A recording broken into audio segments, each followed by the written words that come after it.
ल सबैजना सर म्यामहरूलाई नमस्कार, गुड इभिनिङ। तपाईँको हिजोको क्लास चाहिँ कारणवश म अलिकति बढी व्यस्तता भएको कारणले गर्दा चाहिँ हुन सकेन। त्यसको लागि चाहिँ एकदमै सरी भन्न चाहन्छु। तपाईँहरूको क्लास चाहिँ रिकभर हुने गरी चाहिँ तपाईँहरूलाई हामीले पढाउनेछौँ है। अरू बेला चाहिँ 1.5 घन्टा हुन्थ्यो भने यो बेला चाहिँ 1 घन्टा 45 मिनट जति हुनसक्छ। अलिकति टाइम च्यापियो भने तपाईँहरूको चाहिँ 1.5 घन्टाको क्लासलाई हामीले एक हप्तामा चाहिँ के त यो म्यानेज गर्ने गरी अलिकति थोरै थोरै अलिकति बढी पढाउनेछौँ है त। त्यो कुरा पनि जानकारी गराएँ तपाईँहरूलाई मैले। मङ्गलबार, आज हाम्रो बुधबार, बिहिबार र शुक्रबार 4 दिनको क्लास हुन्छ। 4 दिनमा चाहिँ हामीले आधा घन्टा, करिब आधा घन्टा बढी हामीले पढ्छौँ। अब यो हिजो क्लास नभएको कारणले गर्दा मात्रै भएको हो, किनभने तपाईँहरूको चाहिँ कोर्स पनि अलिकति अब भ्याउनु पर्ने हुन्छ, समयमा पनि भ्याउनु पर्ने एउटा बाध्यात्मक परिस्थिति पनि हामीसँग सिर्जना भएको छ। र यो बेला चाहिँ तपाईँहरूलाई सङ्घीय सुब्बाको है, निजामती सेवातर्फको सङ्घीय सुब्बाको विज्ञापन आइसकेको छ। र तपाईँहरूले चाहिँ अब अनलाइन सब्मिटहरू गर्नुपर्ने, अनलाइन फर्महरू चाहिँ सब्मिट गर्नुपर्ने हुन्छ। तपाईँहरूलाई थाहा छँदैछ है, लोकसेवा आयोगले लिने चाहिँ वार्षिक कार्यतालिका अनुसार चाहिँ अहिले सुब्बामा त्यति धेरै सङ्ख्यामा खुलेको छैन, तर प्रदेश स्तरको इक्जामहरूमा चाहिँ धेरै सङ्ख्यामा खुलिरहेको छ होइन। अहिले अब मावि तहको शिक्षक सेवा आयोगको पनि खोलिसकेको छ। भनेपछि अब यो विज्ञापनको टाइम हो। अब यो निर्वाचनको कारणले गर्दा चाहिँ अलिकति इक्जामहरू अगाडि पछाडि भइरहने चाहिँ अवस्था सिर्जना हुनसक्छ। तर पनि हामीहरूले चाहिँ के त तम तयार भएर इक्जाममा चाहिँ राम्रोसँग चाहिँ अध्ययन गर्नुपर्ने छ है। हामीसँग अगाडि चाहिँ चुनौतीको पहाड चाहिँ सिङ्गो खडा छ। र तपाईँहरूलाई यति भन्दै अब आजको हामीले चाहिँ नेपालको इतिहासको बारेमा चाहिँ छलफल गर्नेछौँ है त। म आजको क्लास चाहिँ अगाडि बढाउन चाहन्छु। आज हामीले नेपालको इतिहासको पढ्छौँ है त। र यो चाहिँ हाम्रो लगभग लगभग आर्थिक पछि चाहिँ हामीले पढ्नुपर्ने सबभन्दा ठुलो टपिक पनि हो यो आर्थिक पछि है। तपाईँले आर्थिकको पढ्नु भएको छैन होइन, कि पढिसक्नु भएको छ र आर्थिकको? आर्थिकको छैन जस्तो लाग्छ मलाई, कि के हो? ल, आर्थिकको पढ्नु भएको होइन। आर्थिक पछि सबभन्दा ठुलो टपिक चाहिँ हाम्रो नेपालको इतिहास पनि हो है। त्यही भएर चाहिँ हामीले यो हप्ताभरि पुरै नेपालको इतिहास पढ्नेछौँ। ल, नेपालको इतिहास के त? कुन टपिक त? नेपालको इतिहास।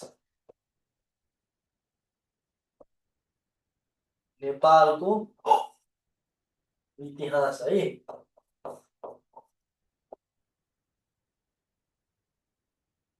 History of Nepal, history of Nepal है त।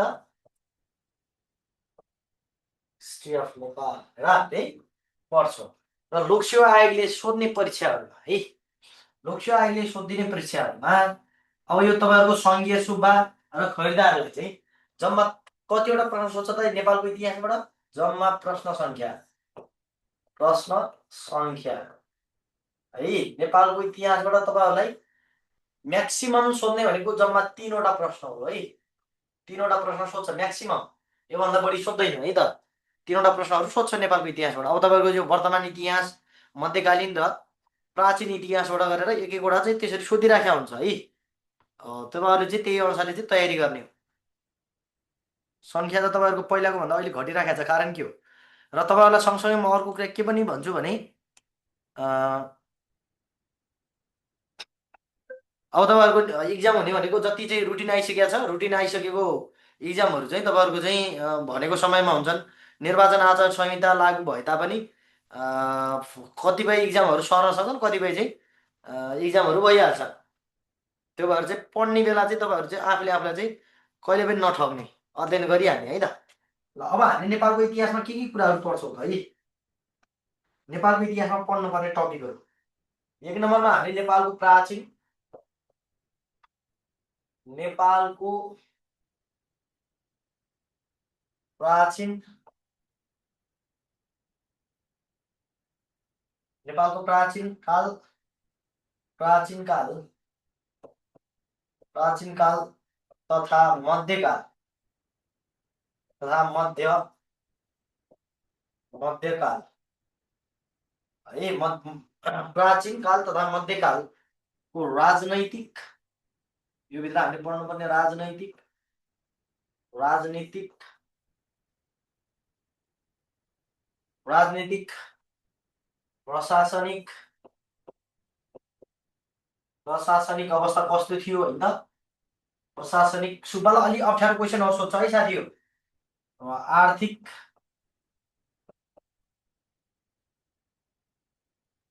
आर्थिक, सामाजिक, सांस्कृतिक, सामाजिक र सांस्कृतिक, सांस्कृतिक, सामाजिक र सांस्कृतिक अवस्था भनेर पढ्छौँ है त। अब मध्यकालीन प्राचीन इतिहास भनेपछि तपाईँहरूलाई चाहिँ के त, नेपालमा चाहिँ गोपाल वंशदेखि लिच्छवी वंशसम्मको अवधि भनेर भनेको छ होइन। जब चाहिँ मल्लकालीनको अवधि सुरुवात हुन्छ त्यसपछि नेपालमा मध्यकालीन इतिहासको प्रारम्भ भएको मानिन्छ, मान्न चाहिँ। र अर्को चाहिँ अब हामीले चाहिँ आधुनिक इतिहास चाहिँ पृथ्वीनारायण शाहको पालादेखि है। तेस्रो तिनवटा चाहिँ के त इतिहासका चरणहरू। दोस्रो नम्बरमा हामीले नेपालको आधुनिक, नेपालको नेपालको आधुनिक इतिहास, आधुनिक इतिहास। तपाईँलाई भनौँ 1825देखि हालसम्मको होइन त। पृथ्वीनारायण शाह, पृथ्वीनारायण, यो चाहिँ कुन अवधिकोलाई चाहिँ आधुनिक काल भनिन्छ? पृथ्वीनारायण शाहको, पृथ्वीनारायण शाहको, पृथ्वीनारायण शाहको पाला शासनकालदेखि, शासनकालदेखि, शासनकाल, शासनकालदेखि वर्तमान समयका, वर्तमान समयसम्म है, वर्तमान, वर्तमान समयसम्मका। अब यसमा राजनीतिक, धार्मिक है, राजनैतिक,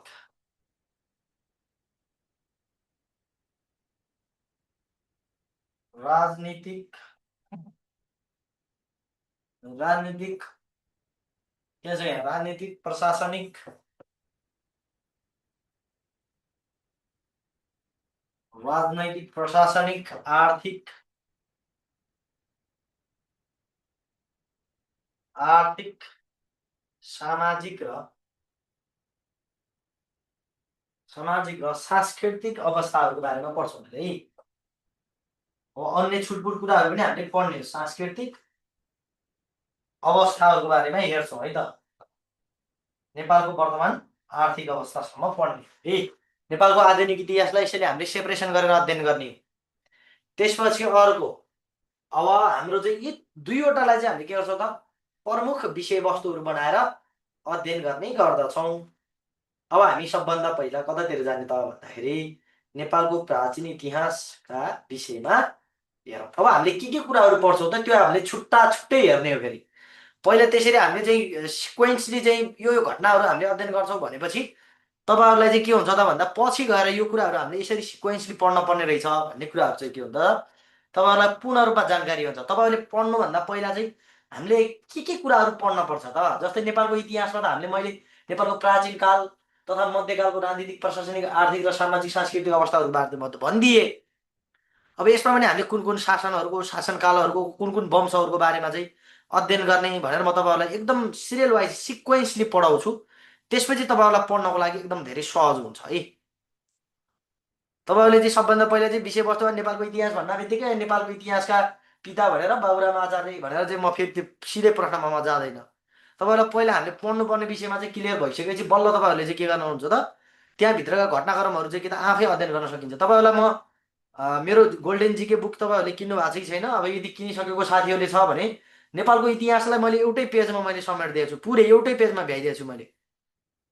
तपाईँले पढ्नु भएको छ कि छैन, नभए तपाईँहरूले चाहिँ नेपालको इतिहासको फ्रन्ट लाइनमै छ, लगभग 2 अथवा 3 पेजतिर गएर चाहिँ त्यो नेपालको इतिहासको पुरै प्राचीन कालदेखि अहिलेसम्म हामीले के कुराहरू पढ्छौँ भन्ने कुराहरू चाहिँ सबै मैले राख्दैछु। सेट मोडेल गराउने गराउँछु तपाईँहरूलाई। तपाईँहरूले त्यही भएर त गोल्डेन जिके अरे के अरे जिके ल्याबोरेटरीमा प्रश्नहरू बेला बेलामा तपाईँहरूलाई राखिराखेको हुन्छ नि, त्यो पनि एउटा अपर्च्युनिटी हो। पाइन्छ, पाइन्छ, सुर्खेतमा पाइन्छ, सबै ठाउँमा पाइन्छ। नेपालको इतिहासमा अब हामीले के कुराहरू पढ्छौँ त अब त्यो हेरौँ है। अब हामीले पहिला सुरुमा प्राचीन काल इतिहास, प्राचीन, प्राचीन 1 नम्बरमा नेपालको प्राचीन इतिहास, प्राचीनकालीन इतिहास, नेपालको प्राचीनकालीन इतिहास है। यो यसभित्र हामीले के पढ्छौँ? नेपालको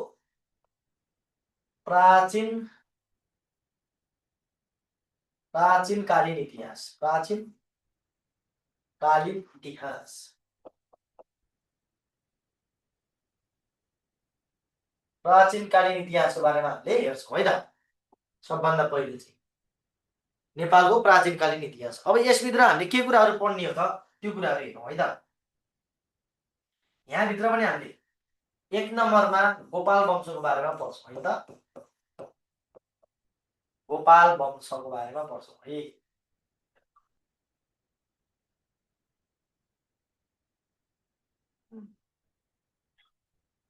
गोपाल वंश।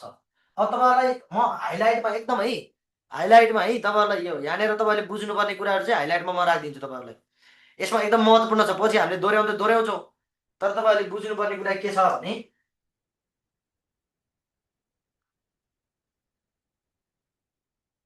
प्रथम राजा भनेर यसरी लेखेँ है। प्रथम राजा मैले तपाईँहरूलाई यसरी नै बुकमा राखिदिएको छु क्या मैले, भुक्तमान भनेर राखिदिन्छु है। इक्जाममा एकदम धेरै कुराहरू सोध्छ त्यो हाइलाइट चाहिँ है त। त्यसपछि अन्तिम राजा भनेर लेख्ने यहीँनिर, अन्तिम राजा। अन्तिम राजा को हो त? यक्षगुप्त भनेर। अन्तिम राजा यक्षगुप्त, यो हाइलाइट हो क्या हामीले पढ्नुपर्ने। अन्तिम राजा यक्षगुप्त, यक्षगुप्तको बारेमा हेर्छौँ है त। त्यसपछि अब यहाँनिर यसको शासनका के अरे के भन्छ अरे शासनको केन्द्र, शासनको केन्द्र लेखे पनि हुन्छ।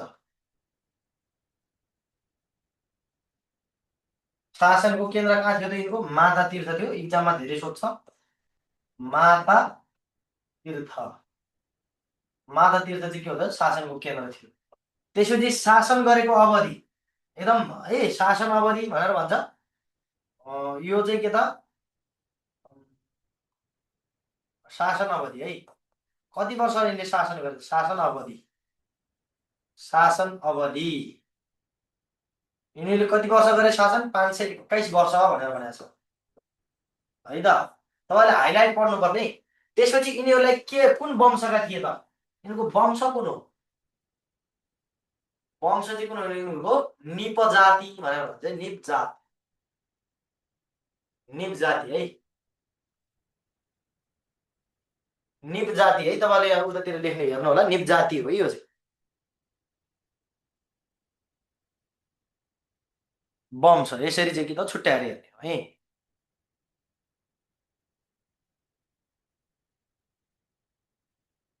छैन, पुरानो छैन, सबै एउटै। तपाईँहरूको यो त क्लास सधैँभरि भइरहन्छ, तपाईँहरू नयाँ भन्ने नि हुँदैन, पुरानो भन्ने पनि हुँदैन। त्यो अनुसारले चाहिँ के गरेको छ त? सेटअप गरिएको छ क्लास। तपाईँहरू टेन्सन मान्नु पर्दैन।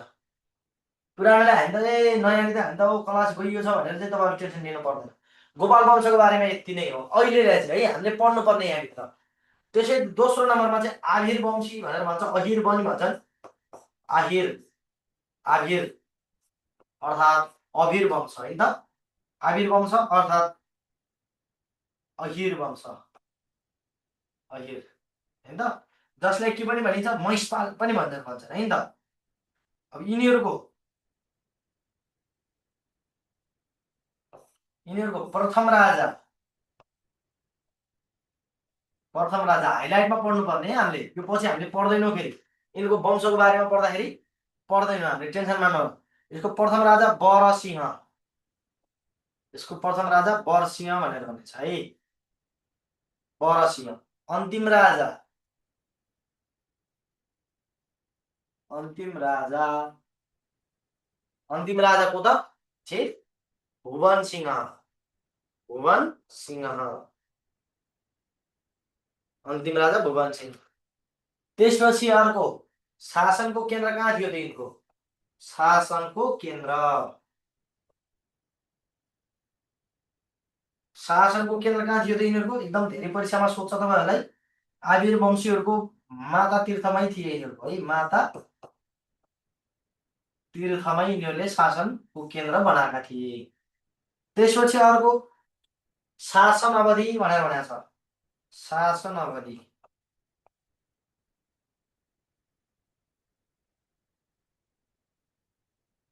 शासन अवधि यिनीहरूको चाहिँ 100 कति वर्ष त 18 वर्ष होइन एकछिन है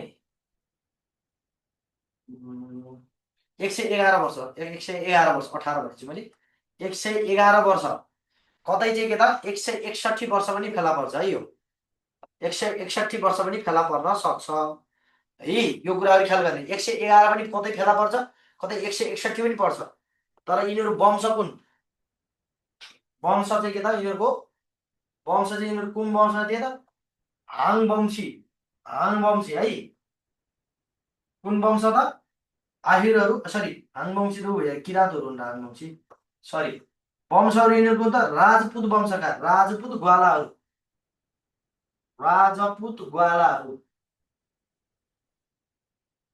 है। राजपूत ग्वालाहरू थिए यिनीहरूको वंश भनेको राजपूत ग्वालाहरू आइबिर वंशीहरू अहिर वंशीहरू यिनीहरूको हामीले डिटेलमा पनि पढिहाल्छौँ त्यसमा मान्नु पर्दैन। हामीले तपाईँहरूलाई मैले क्रमशः के कुराहरू पढ्ने र यसको हाइलाइट के हो भन्ने कुराहरू पनि हामीले 161 वर्ष 2 महिना भने भनेको छ। त्यसमा चाहिँ त्यो थप हो फेरि है त्यो भन्न पाइयो। तपाईँले भनेको पनि गलत चाहिँ होइन है फेरि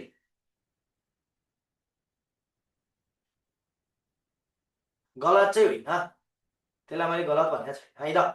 161 वर्ष 2 महिना पनि थपिदिउँ न के जाने होला होइन। यो दुईवटा चाहिँ के त इतिहासहरू फेला पर्छ कि यो कर्क प्याट्रिकका अनुसार चाहिँ यो कर्क प्याट्रिकका अनुसार यो चाहिँ कुन हो त भन्दा गोपाल वंशावली अनुसार यो गोपाल वंशावली अनुसार है 161 वर्ष 2 महिना 2 महिना यो को अनुसार रे कर्क प्याट्रिकका अनुसार यो कर्क प्याट्रिकले लेखेको कर्क प्याट्रिक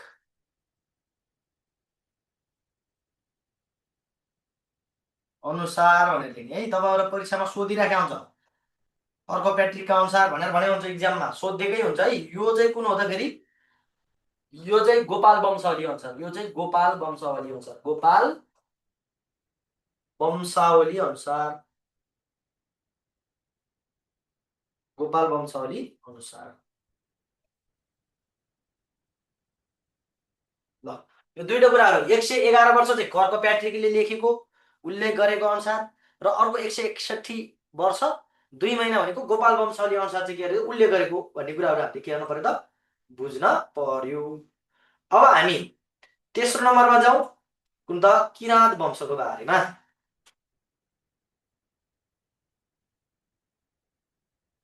कुन वंश किराँत वंश।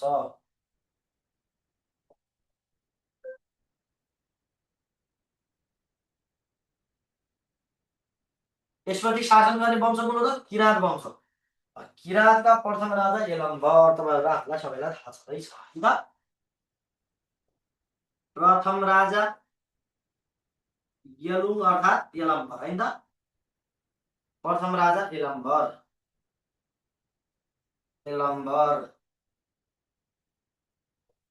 है। अन्तिम राजा को त अन्तिम राजा को त गस्ती अन्तिम राजा को त गस्ती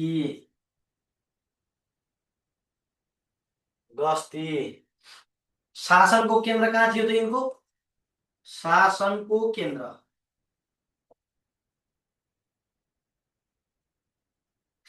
केन्द्र यिनीहरूले परिवर्तन गरेका छन् है बेला बेलामा यिनीहरूले चाहिँ परिवर्तन गरेका छन्। शासनको केन्द्र चाहिँ पहिले यिनको माता तीर्थ थियो सुरुमा माता तीर्थ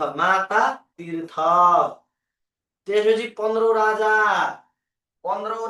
पटुकले के अरे 15 राजा जिग्रोले 15 राजा है 15 राजा जिग्रोले सुन्नु है म भन्दैछु त नआत्तिनु तपाईँहरू 15 राजा जिग्रोले चाहिँ के गर्यो भने त्यो अशोक थियो नि अशोक सम्राट अशोक के स्थुङको पालामा आएको 14औं किराँती राजा भनेर भने चाहिँ हो 14औं किराँती राजा स्थुङको पालामा चाहिँ अशोक सम्राट चाहिँ नेपाल आए र उनले चाहिँ नेपालमा आएको बेला चाहिँ त्यो डरले चाहिँ माता तीर्थबाट कहाँ सारे त गोकर्णमा सारे गोकर्ण गोकर्णमा। र अर्को सोमवंशीको डरले फेरि सोमवंशी राजा को डरले चाहिँ के त पटुक भन्ने चाहिँ फेरि शङ्खमूलमा सारेको थियो। शङ्खमूल, शङ्खमूल भनेपछि शासनको केन्द्र चाहिँ यिनीहरूको के भइराख्यो त परिवर्तन भइराख्यो। अहिले म तपाईँहरूलाई यसको लेखाउँछु, यसको बारेमा चाहिँ तपाईँले टेन्सन मान्न पर्दैन। शासन अवधि कति वर्ष थियो त्यो? शासन अवधि यसको बुदागत रूपमा लेखिने हुन्छ तपाईँहरूलाई, हाइलाइट पढ्ने हो तपाईँले। शासन अवधि चाहिँ यिनीहरूको 29, अब यो यहाँनिर दुईटा कुराहरू छ। 29 पुस्ताका 32, 29 पुस्ताका 29 पुस्ताका 32 राजाहरूले है, 32 जना, यो गोपाल वंशावलीमा उल्लेख भए अनुसार है, 29 राजाले सरी 32 राजाले 1118 वर्ष, कति 1118 वर्ष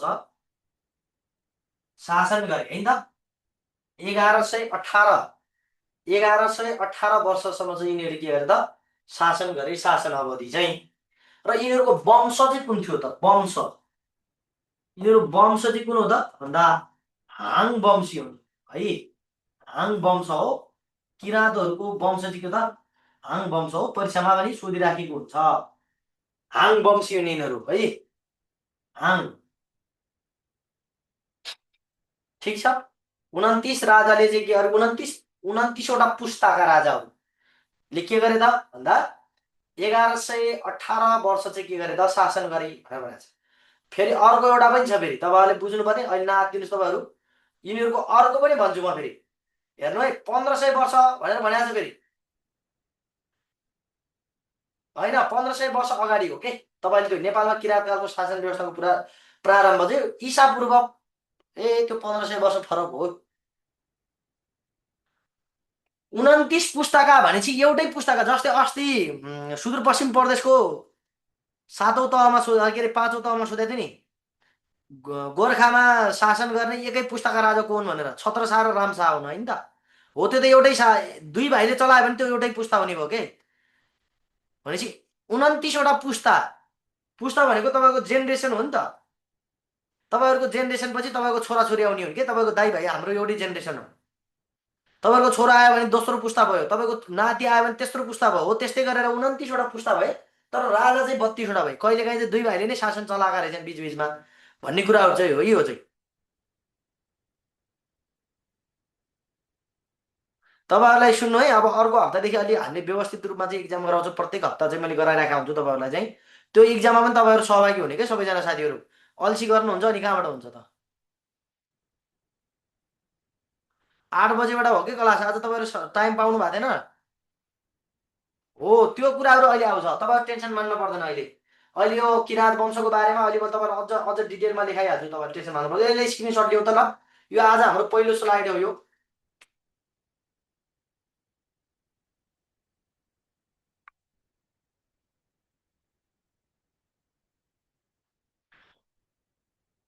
अब तपाईँहरूको इक्जाम क्लास चाहिँ 8 बजीदेखि हुन्छ। तपाईँले नोटिफिकेसन पाइसक्नु भएको छ होला। अब यहाँ सवाल जवाफ नगर्ने अहिले है। तपाईँहरूले चाहिँ त्यो समयमै हेर्नुपर्छ। तपाईँहरूलाई कहिलेकाहीँ नोटिफिकेसनहरू परिवर्तन भइरहेको हुन्छ, त्यो कुराहरू तपाईँहरूले जान्ने है।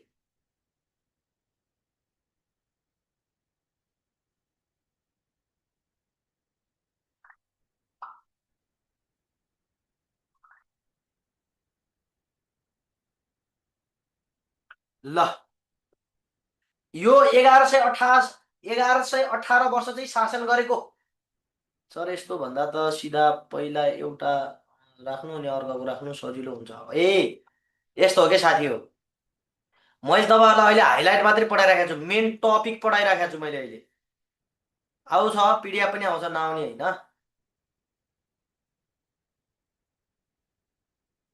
गण्डकीको फर्म भर्नु भएको छ ल, ठिक छ, केही छैन। यो शासन गर्ने वंशहरू नेपालमा चाहिँ के त पहिला पहिला अहिले हामीले शाह वंश भने जस्तै नेपालको प्रारम्भ, पहिला नेपाल भन्ने थिएन नि त होइन। नेपालको नाम आउनुभन्दा पहिला चाहिँ के गरेको थियो त, ने नाम गरेका ऋषिले चाहिँ के त गोपालहरूलाई पालेको नाम गरे, त्यसलाई चाहिँ गोपाल भएको भनेर नेपालको नाम रहन गएको भन्ने त्यही 6-7 क्लासमा हामीले पढाएको होइन। मैले बुझिसकेँ तपाईँले भन्न खोजेको। यो हामीले हाइलाइट मात्रै पढायो, नेपालको इतिहासमा हामीले के कुराहरू पढ्छौँ भन्ने मात्रै हो कि। तपाईँहरू नआत्तिनु न, तपाईँहरू आत्तिनु पर्दैन कि, यो हाइलाइट मात्रै पढिराखेको छ हामीले, हाइलाइट मात्रै पढेको है। त्यसपछि अर्को वंश छ सोमवंशी। सोमवंशको बारेमा इतिहासमा त्यस्तो धेरै फेला पर्दैन, सोमवंशको इतिहासमा त्यति धेरै फेला पर्दैन। यिनीहरूको हामीले प्रथम राजा र अन्तिम राजा मात्रै पढ्नु भएको केही विकल्प छैन। प्रथम राजा, अरू केही फेला पर्दैन, प्रथम राजा। निमिष, अन्तिम राजा, अन्तिम राजा, अन्तिम राजा के त भास्कर वर्मा, भास्कर वर्मा। तपाईँलाई हाइलाइट पढाएको है साथी, तपाईँले पहिला हाइलाइट बुझ्नुहोस् के। हामीले नेपालको इतिहासमा के कुराहरू पढ्दै जान्छ क्रमशः, अनि बल्ल हामीले चाहिँ के गर्ने त थाहा हुन्छ क्या हामीलाई चाहिँ। र यिनीहरूले चाहिँ शासन गरेको अवधि भनेर भनेको छ, शासनको केन्द्र है त पहिला, शासनको केन्द्र, शासनको केन्द्र कहाँ थियो यिनीहरूको, गोदावरी थियो भनेर भन्छ है, गोदावरी। त्यो पनि माइथोलोजी नै हो, गोदावरी थियो भनेर भन्छ। शासन अवधि कति वर्ष गरे यिनले, शासन अवधि, शासन अवधि। माइथोलोजीको कुराहरू गरौँ, शासन अवधि चाहिँ यिनीहरूको 355 वर्ष है, 335 होइन, 355 वर्ष चाहिँ शासन गरे भनेर भन्छन्। तर यिनीहरूको चाहिँ के त इतिहास फेला पर्दैन, जसको कारणले गर्दा चाहिँ यिनीहरूको इतिहास हामीले पढ्न पर्दैन खासै। 355 वर्ष शासन गरे भनेर भन्छ। र यिनीहरूको वंश चाहिँ कुन हो त, सूर्य वंश हो यिनीहरूको है, वंश चाहिँ सूर्य वंश हुन्। वंश कुन वंशका थिए यिनीहरू, इक्जाममा सोध्ला, वंश चाहिँ यिनीहरू सूर्य वंश है त, सूर्य वंश। ल त्यसपछि हामीले सोमवंशपछि अर्को वंश छ हामीले पढ्नुपर्ने सूर्य वंश, यसको पनि खासै फेला पर्दैन, सूर्य वंश, सूर्य वंश। सूर्य वंशको पनि प्रथम राजा भूमि वर्मा, प्रथम राजा। यिनीहरूको दुईटा वंशको हामीले चाहिँ प्रथम र अन्तिम राजा मात्रै पढ्नु, अरू खासै केही पनि पढ्न पर्दैन। भूमि वर्मा, वर्मा हो, वर्षा भएछ, भूमि वर्मा। र अर्को के त, विजय कामदेव वर्मा, भूमि वर्मा। र अर्को अन्तिम राजा चाहिँ के त, विजय कामदेव। अन्तिम राजा चाहिँ को त, विजय कामदेव।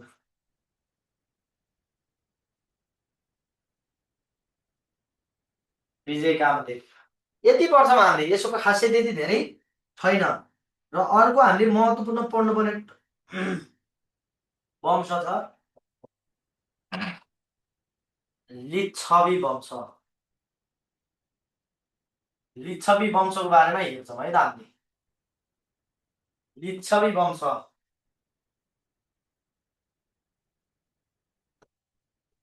प्रथम राजा को हो त, प्रथम राजा, प्रथम राजा हामीले चाहिँ मान्दाखेरि चाहिँ के त, लिच्छवी वंशमा जयदेव प्रथम भनेर पढ्छौँ, जयदेव प्रथम भनेर पढ्छौँ है त, प्रथम राजा पढ्दाखेरि चाहिँ। अनि अरूले पनि कसैले कसैलाई सुपुष्पलाई पनि मान्दछन्, फेरि सुपुष्पलाई पनि जयदेव प्रथमलाई चाहिँ राजा मान्छन्, कसैले सुपुष्पलाई पनि मान्छन् फेरि। अन्तिम राजा, अन्तिम राजा,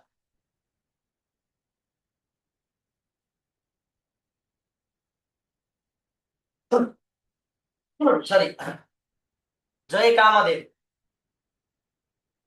जय कामदेव, अन्तिम राजाको त जय कामदेव। र जय कामदेवको अर्को नाम, अरे के अरे सरी, जय कामदेव यिनीहरूको शासनको केन्द्र कहाँ थियो त, शासनको केन्द्र, शासनको केन्द्र यिनीहरूको शङ्खमूल थियो है त, शङ्खमूल। अब तपाईँहरूलाई यहाँनिर शङ्खमूल भनेर भनियो, तर भन्नेहरूले के भन्छन् त भन्दा हाँडी गाउँ पनि भन्छन् है त, हाँडी गाउँ। अब यो हाँडी गाउँ भन्ने चाहिँ त्यति धेरै सोध्दैन, तपाईँलाई सोध्यो भने चाहिँ शङ्खमूल सोध्छ। र शासन अवधि, शासन अवधि भनौँ न, शासन अवधि। तपाईँले नोटिफिकेसन पाउनु भएको थिएन र अगाडि, अगाडि तपाईँलाई दिउँसै तपाईँलाई लगभग हिजो नै पठाएको हो त 8 बजीदेखि हुन्छ भनेर, तर तपाईँले पाउनु भएन होला, त्यो अब आफ्नो ठाउँमा छ। तपाईँले चाहिँ अपडेट दिनमा एकपटक त हेर्न पर्यो नि त त्यो त। लिच्छवी वंशको शासन अवधि कति? लिच्छवी वंशको तपाईँलाई थाहा चाहिँ छैन? लिच्छवी वंशका प्रथम राजा, सरी, वंशको शासनको अवधि चाहिँ करिब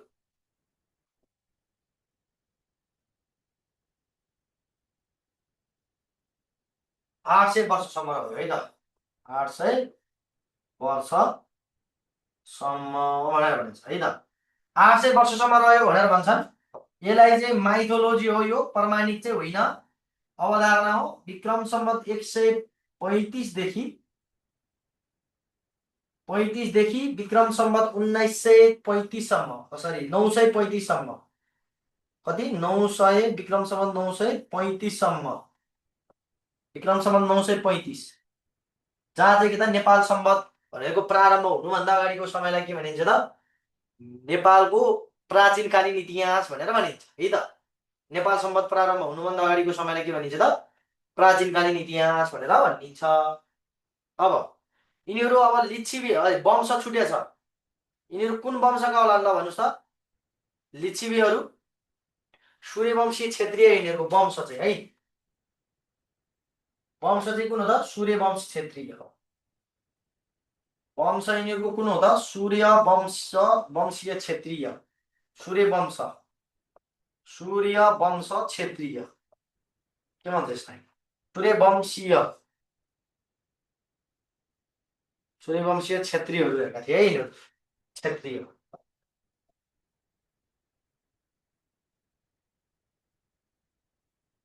ल यो चाहिँ हाम्रो लिच्छवी वंशको बारेमा हो। त्यसपछि मल्ल वंश। अब हामीले अब हेरौँ है, यो त हाम्रो प्राचीनकालीन इतिहासमा पढ्नुपर्ने कुराहरू यति आउँछ है। प्राचीनकालीन इतिहासमा पढ्नुपर्ने विषयवस्तुहरू यिनीहरू।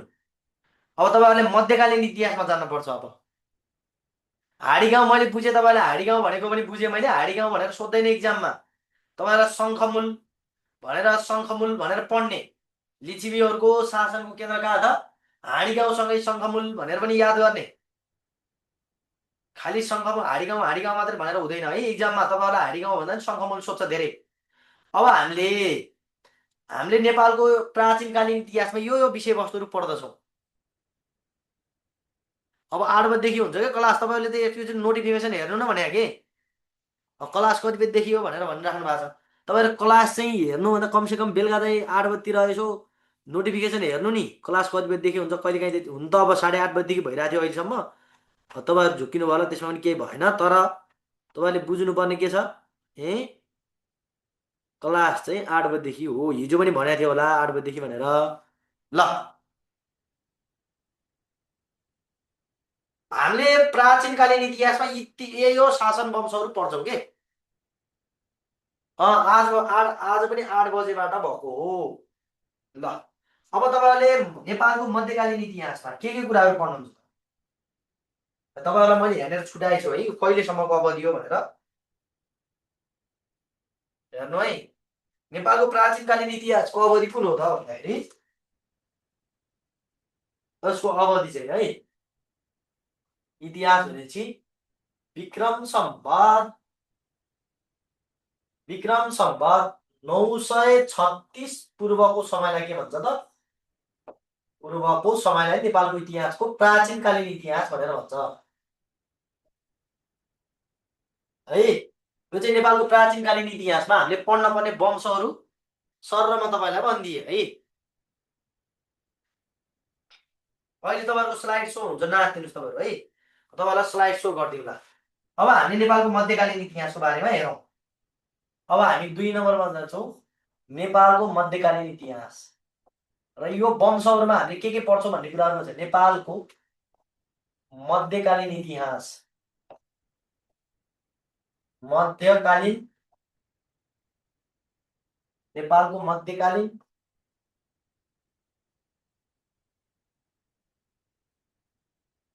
नेपालको मध्यकालीन इतिहास।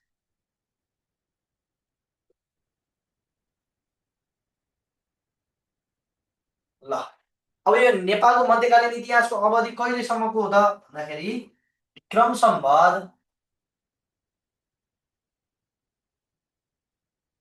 सम्वत 936 देखि 936 देखि कहिलेसम्म त विक्रम सम्वत 1825 सम्मको पृथ्वीनारायण शाहको चाहिँ के त पृथ्वीनारायण शाहले चाहिँ कीर्तिपुरमाथि विजय हासिल नगरुन्जेलसम्मको अवधि, गर्नु पूर्वको भने पनि हुन्छ, कान्तिपुरमाथि विजय हासिल गर्नु पूर्वको अवधिलाई के भनिन्छ? नेपालको मध्यकालीन इतिहास भनेर भनिन्छ है। यो अवधि चाहिँ नेपालको मध्यकालीन इतिहासको अवधि हो। 1825 सम्म आउँछ यसको नेपालको मध्यकाल चाहिँ।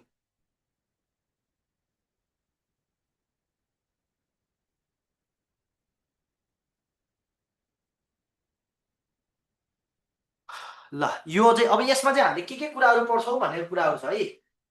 अब हेरौँ, यहाँनिर हामीले पढ्नुपर्ने यो मध्यकालीन इतिहासमा पढ्नुपर्ने वंशहरूको बारेमा हेर्छौँ। यहाँ हामी के पढ्छौँ त? मल्ल वंश, मल्ल वंश, मल्ल वंश है त। मल्ल वंश, अब मल्ल वंशका प्रथम राजा पनि तपाईँहरूलाई भन्न पर्ला फेरि है त। मल्ल वंश, मल्ल वंशका प्रथम राजा,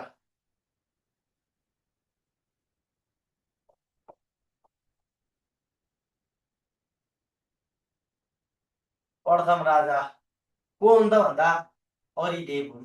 प्रथम राजा हरिदेव हुन् होइन त। र तपाईँहरूलाई र अन्तिम अन्तिम अन्तिम राजा चाहिँ को हुन् त? अन्तिम राजा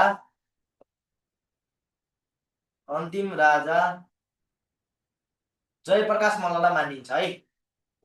जयप्रकाश मल्ल काठमाडौँमाथि जुन चाहिँ पृथ्वीनारायण शाहले चाहिँ मल्लहरूले शासन गरेका मध्ये जयप्रकाश मल्लको कान्तिपुरमाथि विजय हासिल गरेको अन्तिम पल्ट, जसको कारणले गर्दा जयप्रकाश मल्ल चाहिँ अन्तिम मल्ल राजा हो। तर कहिलेकाहीँ चाहिँ तपाईँहरूलाई एकीकृत नेपाल उपत्यकाका अन्तिम मल्ल राजा भनेर चाहिँ एच्छे मल्ल हुन्छन् फेरि है। तपाईँहरू नझुक्किनु होला, म पछि तपाईँहरूलाई मल्लकालको बारेमा लेखाउँदाखेरि पनि भइहाल्छ। एकीकृत नेपाल उपत्यकाका अन्तिम मल्ल राजा भने चाहिँ एच्छे मल्ल। एच्छे मल्लको जीवन समाप्त भइसकेपछि उनका छोराहरू राय मल्ल, रत्न मल्ल र तेज नरसिंह मल्ल मिलेर के गरे त? उनीहरूले चाहिँ आफ्नो राय मल्ल, रत्न मल्ल र रणमल्ल, तेज नरसिंह होइन रणमल्ल, रत्न मल्ल र राय मल्ल मिलेर तीनवटाले चाहिँ के त काठमाडौँ, ललितपुर र भक्तपुर विभाजन गरेर आफूलाई राजा घोषणा गरेर शासन सत्ता सञ्चालन गरेका छन् एच्छे मल्ल पछाडि। भनेपछि जयप्रकाश मल्ल त अन्तिम मल्ल राजा नै हुन्। तर तपाईँलाई कहिलेकाहीँ चाहिँ एकीकृत नेपाल उपत्यकाका अन्तिम मल्ल राजा भन्यो भने चाहिँ एकीकृत भनेपछि विभाजन हुनु पूर्वको चाहिँ को हुन् त? एच्छे मल्ल हो। त्यो कुराहरू पनि तपाईँहरूले नबिर्सने है त। ठिक छ। शासन अवधि, तपाईँलाई शासन अवधि यसको बारेमा त्यति धेरै माइथोलोजी छ, त्यति धेरै खुल्दैनन् यिनीहरूको बारेमा। तैपनि हामीले यिनीहरूको चाहिँ विक्रम सम्वत 935 936 है, 936 देखि विक्रम सम्वत 936 देखि विक्रम सम्वत 1800 कहिलेसम्म त? 1825 सम्म यिनीहरूले शासन गरे। विक्रम सम्वत 1825 सम्म चाहिँ पृथ्वीनारायण शाहले कान्तिपुरमाथि विजय हासिल गरिसकेपछि भनेपछि टोटलमा चाहिँ यिनीहरूले 700 कति वर्ष, सरी 800 कति वर्ष गर्ने भयो त? 7 8 9 वर्ष, 789 वर्ष चाहिँ यिनीहरूले के गरे त भन्दा नेपाल होइन 700 होइन 879 वर्षसम्म शासन गरे भनेर है त। 879 वर्षसम्म चाहिँ नेपालमा यिनीहरूले शासन गरे भनेर भन्छ। अब यो मल्लहरूको उदय कसरी भयो भन्ने कुराहरू, त्यो सबै कुराहरू पछि हामीले चाहिँ के त नेपालको इतिहासमा पढिहाल्छौँ, पढ्न चाहिँ यो मल्लहरूको बारेमा है। त्यसपछि हामीले अर्को पढ्नुपर्ने चाहिँ महत्त्वपूर्ण वंश छ शाहवंशको। मध्यकालीन इतिहासमा शाहवंशलाई किन पढ्छौँ त भन्दा नेपालमा 1825 भन्दा अगाडि नै शाहवंशको उदय भइसकेको थियो। जहाँ चाहिँ तपाईँहरूले कास्कीको अर्घादेखि लिएर लमजुङ दरबारदेखि लिएर होइन त, यता गोर्खामा द्रव्यशाले चाहिँ स्थापना गर्नुभन्दा अगाडिसम्मको अवधि, पछि त्यसपछि द्रव्यशाले चाहिँ गोर्खा राज्य स्थापना गरेपछि उनका सन्ततिहरूले पनि राज्य गरेका छन्, जहाँ चाहिँ के त नरभूपाल शाहसम्म हामीले पढ्न पर्छ। अहिले त्यो क्रमहरू हामीले तपाईँहरूलाई चाहिँ शाहवंशको बारेमा पढाउँदाखेरि गोर्खामा कसले शासन चलायो भनेर चाहिँ क्रम पनि मैले तपाईँहरूलाई पढाउँछु, त्यो पनि हामीले हेर्न पर्छ। भनेपछि शाहवंशको चाहिँ उदय भनेर पनि पढ्न पर्यो है त। शाहवंश शाहवंशको उदय पनि मध्यकालीन इतिहासमै भएको छ है। शाहवंश शाहवंशको उदय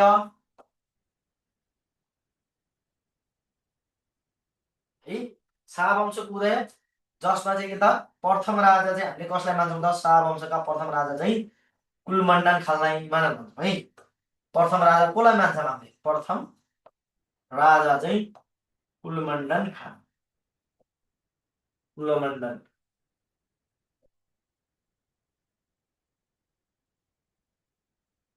कुलमण्डनलाई हामीले मान्छौँ है। अन्तिम अन्तिम राजा को हो त, अन्तिम शाहवंशी राजा, अन्तिम राजा चाहिँ राजा ज्ञानेन्द्र भइहाले हो त। अब तपाईँलाई हेरेर कुलमण्डन खान कास्कीका भइहाले, त्यो पछि आउँछ। अन्तिममा को हो त भन्दा ज्ञानेन्द्र शाह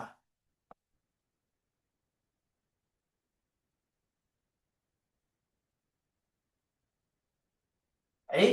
ज्ञानेन्द्र शाहले, अब तपाईँलाई यहाँनिर म अलिकति अलिकति इलाबोरेट गरिदिन्छु। सुरुमा चाहिँ कास्कीमा चाहिँ कास्कीको को भयो, कास्कीको अर्घा, कास्कीका प्रथम शाहवंशी राजा अथवा शाहहरूको संस्थापक प्रथम राजा कुलमण्डन खान है त, कुलमण्डन खान। यो खान फेरि यो मुस्लिम खान भनेर भन्नु होला होइन। कास्कीको लमजुङको प्रथम राजा को थियो त, लमजुङका प्रथम शाहवंशी राजा, लमजुङका लमजुङका प्रथम शाहवंशी राजा,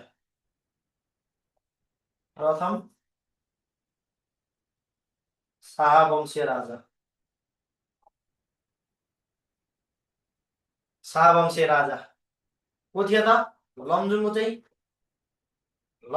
को थियो त भन्दा यशोब्रह्म शाह, यशोब्रह्म शाह है, यशोब्रह्म शाह।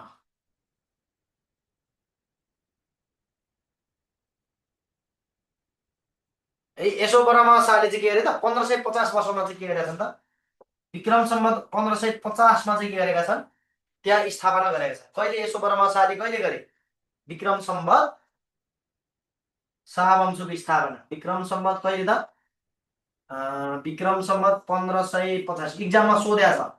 1550 असार कति गते, असार 15 गते के गरे त उनले चाहिँ लमजुङमा चाहिँ शाहवंशीय राजाहरूको शाहवंशको स्थापना गरे। ल कति हुन्छ हेर्नु न त्यहाँ, त्यो 36 गराउँदाखेरि कति सय वर्ष चाहिँ बाँकी रहन्छ, त्यो आफै जोड्नु न कति वर्ष बस्छ है। ठकुरी वंशको बारेमा हामीले त्यति पढ्दैनौँ, ठकुरी वंश भनेर भने चाहिँ त्यति हामीले पढ्दैनौँ है त। अब हेरौँ, अब यहाँनिर अर्को राजा छ द्रव्य शाह है त, द्रव्य शाह इक्जाममा सोधेको छ। गोर्खाको प्रथम शाहवंशी राजा, गोर्खाका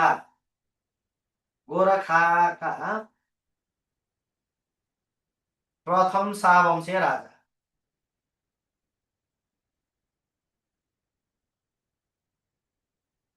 शाहवंशीय राजा को हुन् त, द्रव्य शाह है, द्रव्य शाह।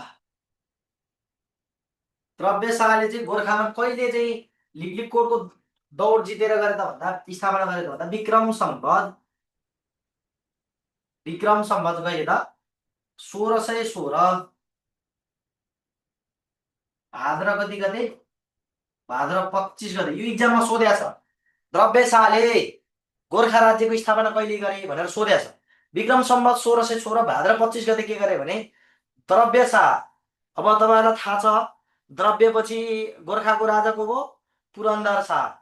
त्यसपछि छत्र शाह अनि राम शाह, त्यसपछि डम्बर शाह, कृष्ण शाह होइन, त्यो पछि हामीले लेख्छौँ म।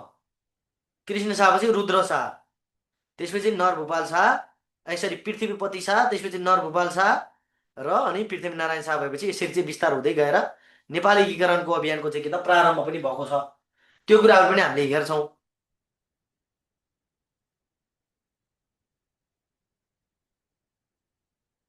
हो, दोहोरिन्छ, यो धेरै पल्ट सोधेको प्रश्न हो यो चाहिँ। द्रव्य शाहले चाहिँ गोर्खा राज्यको स्थापना कहिले गरे भनेर सोध्या हुन्छ है। त्यसपछि हामीले शाहवंशमा चाहिँ अर्को कुराहरू हामीले के पढ्नुपर्छ भने पृथ्वीनारायण शाहको नेपाली एकीकरण अभियान पनि हामीले हेर्नुपर्छ है। तपाईँहरूले चाहिँ अब पढ्नुपर्ने कुराहरू चाहिँ ख्याल गर्नुपर्छ। हाम्रो अब तपाईँहरूको चाहिँ नेपालको इतिहासमा त तपाईँहरूले पढ्नुपर्ने टपिकै तपाईँहरूलाई यो एउटा टपिक त पुरै एउटा क्लास त तपाईँहरूको त्यसमै जान्छ। हामीले के कुराहरू पढ्छौँ त भन्ने कुराहरू जान्दा जान्दै एउटा चाहिँ के त जान्छ बुक हो। त्यही भएर तपाईँहरूले जिके बुक चाहिँ गोल्डेन जिके बुक चाहिँ किन्नुहोस् भन्न खोजेको हो क्या मैले चाहिँ। मैले कर चाहिँ होइन, तर एउटा प्याटर्नमा जान्छ नि त, तपाईँहरूलाई आफैलाई सजिलो हुन्छ अध्ययन गर्नको लागि। मैले जबरजस्ती गरेको छैन किन्नुपर्छ भने होइन, तर के हो त हामीले एउटा प्याटर्नमा जानुपर्छ। यसरी हामीले अध्ययन गरियो भने हामीलाई सहज हुन्छ कि नेपालको इतिहास कहाँबाट प्रारम्भ गर्ने भन्ने नि हामीसँग कन्फ्युजन छ के। ल, तपाईँको त्यो नेपालको इतिहासको त्यो पेज पल्टाएर हेर्नु त, फ्रन्ट लाइनमै मैले तपाईँहरूलाई यसरी नै राखिदिएको छु है त, किनिसकेका साथीहरूले चाहिँ। अब यसलाई स्क्रिनसट लिनु होला। प्राइस त 1295 हो। तपाईँहरूले चाहिँ अब दराजबाट अथवा अन्त अन्त ल्याउनु भयो भने अलिक सस्तो पर्ला। ल, अब अर्को हामीले चाहिँ नेपालको मध्यकालीन इतिहासमै अब यो यति गरेर चाहिँ नेपालको मध्यकालीन इतिहास सकिँदैन फेरि। पाउँछ तपाईँहरूले पाउनुहुन्छ। 1295 छ, दराजमा पाउनुहुन्छ, त्यसपछि किताब सेवामा पाउनुहुन्छ। अब हामीले चाहिँ हेर्नु है, अब मध्यकालीन समयमा चाहिँ नेपालमा चाहिँ राजा राज्यहरू चाहिँ विभिन्न राज्यहरू थियो कि नेपालमा चाहिँ भनेपछि हामीले त्यति मात्रै पढ्दैनौँ, अब अरू पनि पढ्छौँ हामीले। नेपाल उपत्यका भनेर पढ्छौँ है। शाहवंश सरी, यो शाहवंशमा चाहिँ पृथ्वीनारायण शाहको नेपाली एकीकरण अभियान भन्ने पनि पढ्छौँ है। अब मैले यहाँनिर तपाईँहरूलाई छुट्याएको छु। कहाँ गयो? शाहवंशको उदय है त। अब दोस्रो नम्बरमा पृथ्वीनारायण शाहको अर्को है, पृथ्वीनारायण शाहको नेपाली एकीकरण अभियान। यो कुराहरू तपाईँहरूले छुटाउनै भएन। पृथ्वीनारायण शाहको पृथ्वी नारायण पृथ्वीनारायण पृथ्वीनारायण शाहको एकीकरण अभियान, एकीकरण अभियानको पढ्ने है, सिरियल वाइज पढ्ने हामीले एकीकरण अभियान पढ्छौँ। त्यसपछि हामीले अर्को वंश पढ्नुपर्ने चाहिँ यही बिचमा चाहिँ हामीले अर्को नेपाल उपत्यका भनेर पढ्नुपर्ने चाहिँ यसैको बिचमा चाहिँ है, नेपाल उपत्यका भनेर भन्छ जसलाई नेपाल उपत्यका, नेपाल उपत्यका जसलाई नेवारी भाषामा नेपा मण्डला पनि भनिन्थ्यो है। नेपा मण्डला, नेपा मण्डला हो। नेपाल उपत्यकाको बारेमा पनि हामीले पढ्न पर्छ। जसको शासनको केन्द्र कहाँ थियो त? शासनको केन्द्र चाहिँ शासनको केन्द्र यो चाहिँ मल्लहरूको हो के। शासनको केन्द्र चाहिँ त्यति बेलाका राज्यहरूको बारेमा हामीले पढ्नु। शासनको केन्द्र कहाँ थियो त भन्दा भादगाउँ भनेर भन्थ्यौँ हामीले, भक्तपुर अथवा भादगाउँ।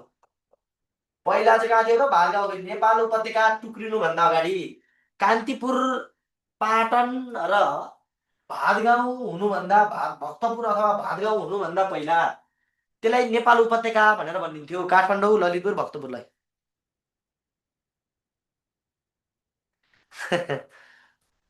नै ठिक छ, किन्नुपर्छ भन्ने होइन, तर तपाईँहरूले चाहिँ एकपल्ट चाहिँ यो प्याटर्नमा पढ्नुहोस् भनेको मैले। ठिक छ, किन्नु पर्दैन। त्यो किन्नुहोस् भनेर बाध्यात्मक परिस्थिति होइन नि। तपाईँले पढ्दाखेरि चाहिँ कुन प्याटर्नमा पढ्नुहुन्छ भन्ने मात्रै हो। अनि नेपाल उपत्यका पढ्नु पर्यो। नेपाल मण्डला भनेर भन्छ जसलाई शासनको केन्द्र कहाँ थियो त? भादगाउँ थियो। अब यसमा कुन वंशले शासन गर्दा तपाईँलाई थाहा छ त? मल्लहरूले क्या, मल्ल भने तपाईँहरूलाई थाहा छँदैछ। त्यही मल्ल वंशको अगाडि नेपाल उपत्यका भन्ने थियो कि त्यति बेला नेपालमा चाहिँ भएको एउटा गोर्खा राज्य भयो। मैले तपाईँहरूलाई अघि गोर्खा राज्यको बारेमा देखाएँ एकछिनमा। त्यसपछि नेपाल उपत्यका भन्ने थियो त्यति बेला होइन त। नेपाल उपत्यका भनेको काठमाडौँ ललितपुर भक्तपुरलाई त्यति बेला नेपाल उपत्यका भनेर भन्थ्यो। समग्रमा त्यसलाई नेपाल उपत्यका भन्थ्यो पहिला चाहिँ होइन। अनि त्यसलाई चाहिँ नेवारी भाषामा नेपाल मण्डला भनेर भन्थ्यो, नेपा मण्डला। शासनको केन्द्र कहाँ थियो त? भक्तपुर थियो।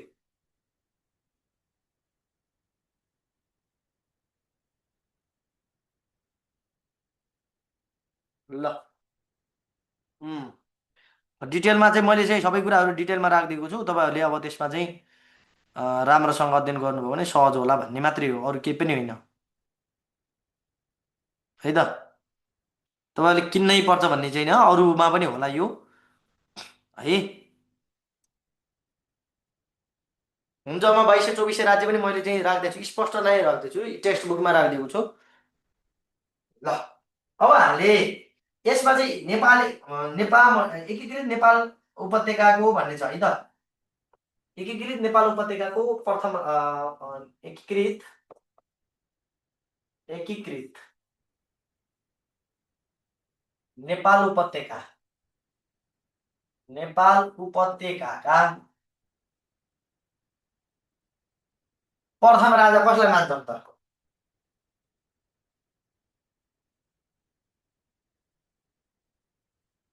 हरिदेव मल्ल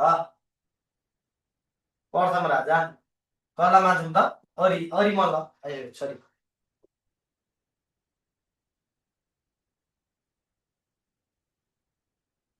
यसलाई हामीले प्रथम राजा भन्नु, अन्तिम राजा भन्नु। प्रथम राजाको बारेमा केही पनि खुला छैन, किनभने काठमाडौँमा त भातगाउँ सरी गोपाल वंशबाट सुरुवात भयो नि त। एकीकृत नेपाल उपत्यकाका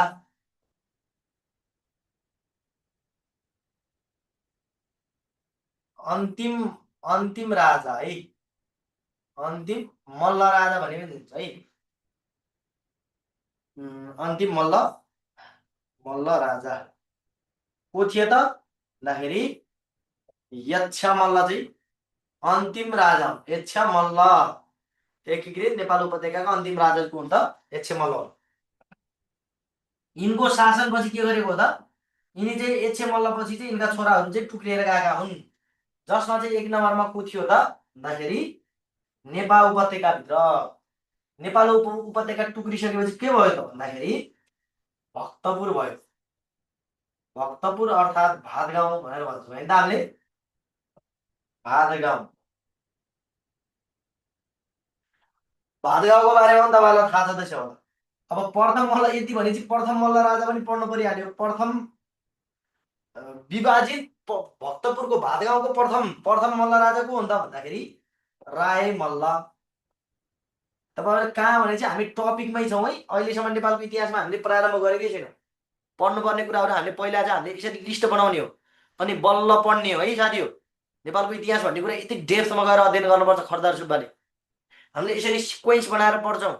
हामीले पहिला टपिक छुट्याउने हो, अनि बल्ल हामीले के गर्ने त डिटेलमा गएर अध्ययन गऱ्यो भने सजिलो हुन्छ। त्यसरी 2 नम्बरमा भक्तपुरपछि कुन थियो त अर्को? कान्तिपुर भनेर भन्थ्यो। राय मल्ल चाहिँ प्रथम राजा हो भने अन्तिम मल्ल राजा को थियो त? रणजित मल्ल। रणजित मल्ल चाहिँ के त त्यहाँको अन्तिम मल्ल राजा भइहाले। पृथ्वीनारायण शाहले के गरेको त एकीकरण गर्दाखेरि उनी परेका। त्यसपछि कान्तिपुरका कान्तिपुर विभाजित कान्तिपुर विभाजित कान्तिपुरका प्रथम मल्ल राजा को हुन् त? कान्तिपुरका प्रथम चाहिँ को हुन् त? प्रथम नलेखौँ, यति लेखेर बुझ्नुहुन्छ। राय मल्ल र अन्तिम रणजित मल्ल।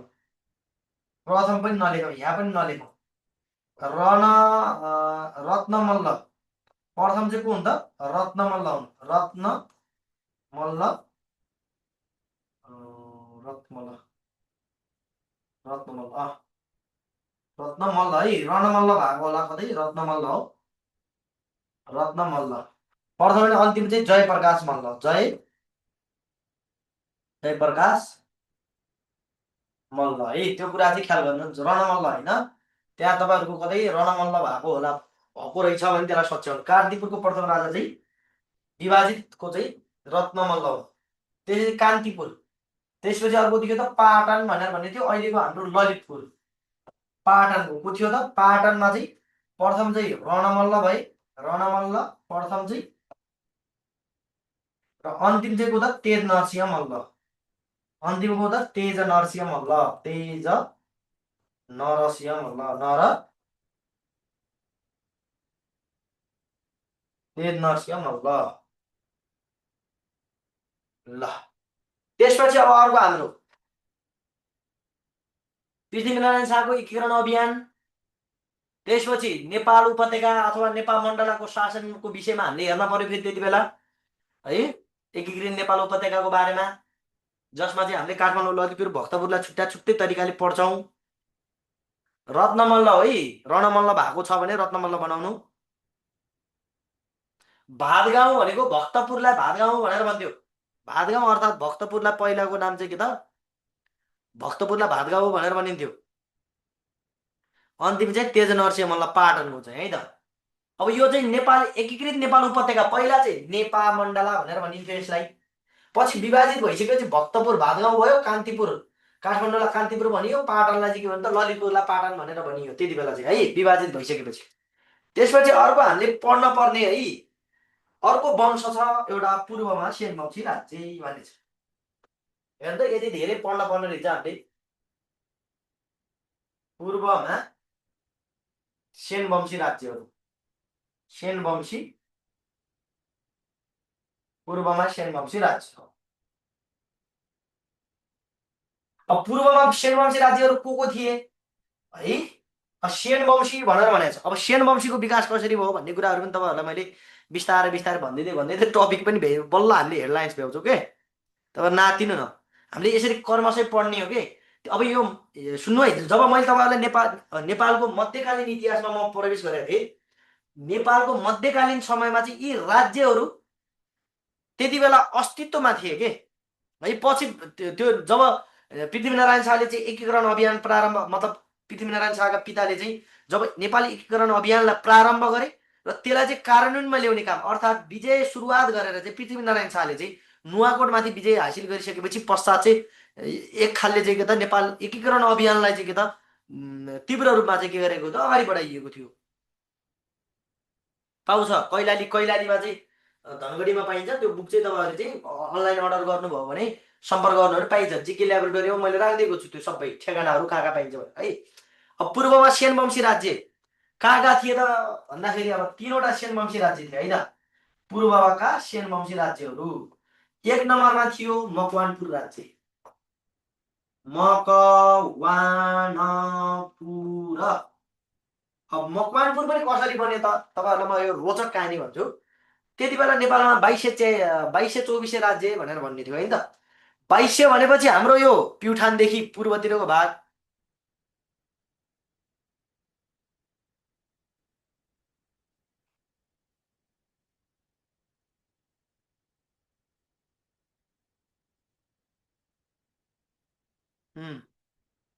होल होलनाइट भएको है बुझिन्थ्यो। पाइन्छ बुक जहाँ पनि पाइन्छ, नेपालभरि पाइन्छ है, बुकको बारेमा कुरा नगरौँ मैले।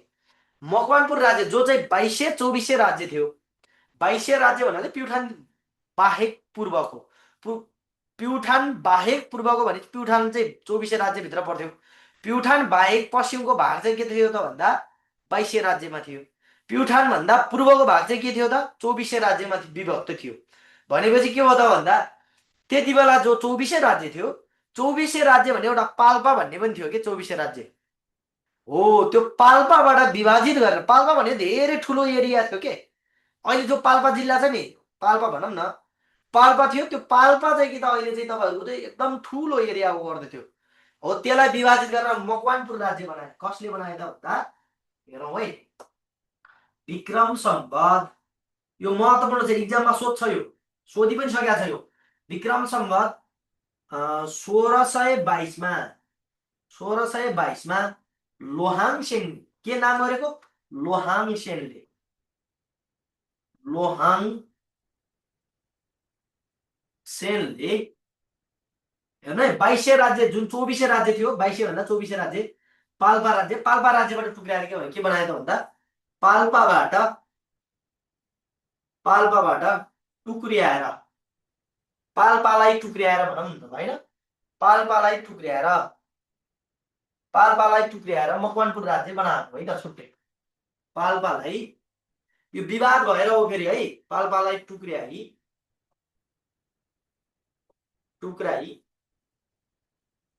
स्थापना गरेका है, टुक्र्याई बनाएका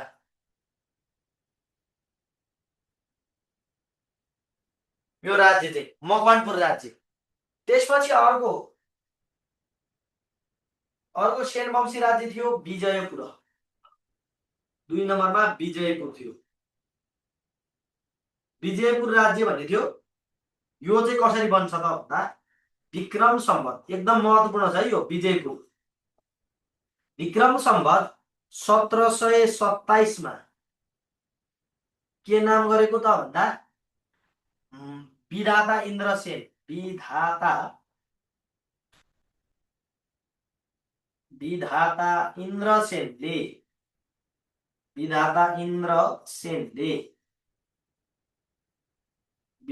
इन्द्रसेनले कसरी स्थापना गरे त भन्दा मकवानपुरलाई टुक्र्याएर है, टुक्र्याएर बनाएको है।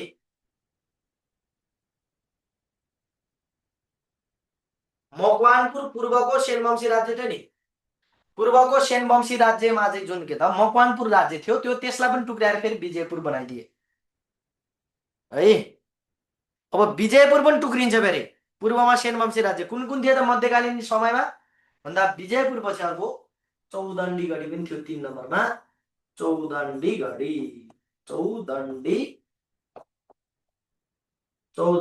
पनि थियो है त। चौदण्डीगढी कसले स्थापना गर्यो त हो, यो कुराहरू बुझ्न पनि जरुरत छ। विक्रम सम्वत 1790 मा जगतसेनले विजयपुर राज्यलाई के गरे त, विजयपुर राज्यलाई टुक्र्याएर जगतसेनले विजयपुर टुक्र्याई बनाएका। विजयपुरलाई टुक्र्याएर के बनाए त, विजयपुरलाई टुक्र्याई चौदण्डीगढी बनाए है त हो। यति चाहिँ अब यी राज्यहरू कसले एकीकरण गर्यो त सबै फेरि लास्टमा नेपालमा कसले गाभ्यो यी राज्यहरूलाई? पूर्वका सेनवंशी राज्य नेपालका नेपाल मण्डला भन्ने छन् नि, यिनीहरूलाई कसले गाभ्यो त नेपाल उपत्यकामा? ल भन्नुस् त, नेपालमा कसले गाभ्यो? नेपाल उपत्यका, नेपाल मण्डला र पूर्वका सेनवंशी राज्यहरूलाई कसले नेपालमा चाहिँ के त समाहित गर्यो? यो पुरै तपाईहरुले जति यो देख्नुहुन्छ नि, यो र यो पूर्वका चाहिँ के त सेनवंशी राज्य र नेपाल मण्डला, त्यो मध्यकालीन समयमा रहेका राज्यहरू चाहिँ कसले समाहित गर्यो? ल भन्नुस् त, पूर्वका सेन र नेपाल उपत्यका।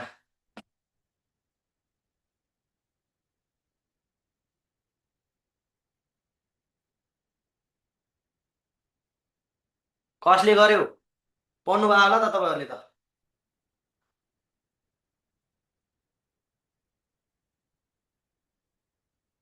छैन तपाईहरुको टेक्स्ट बुकमा तपाईहरुसँग भएको?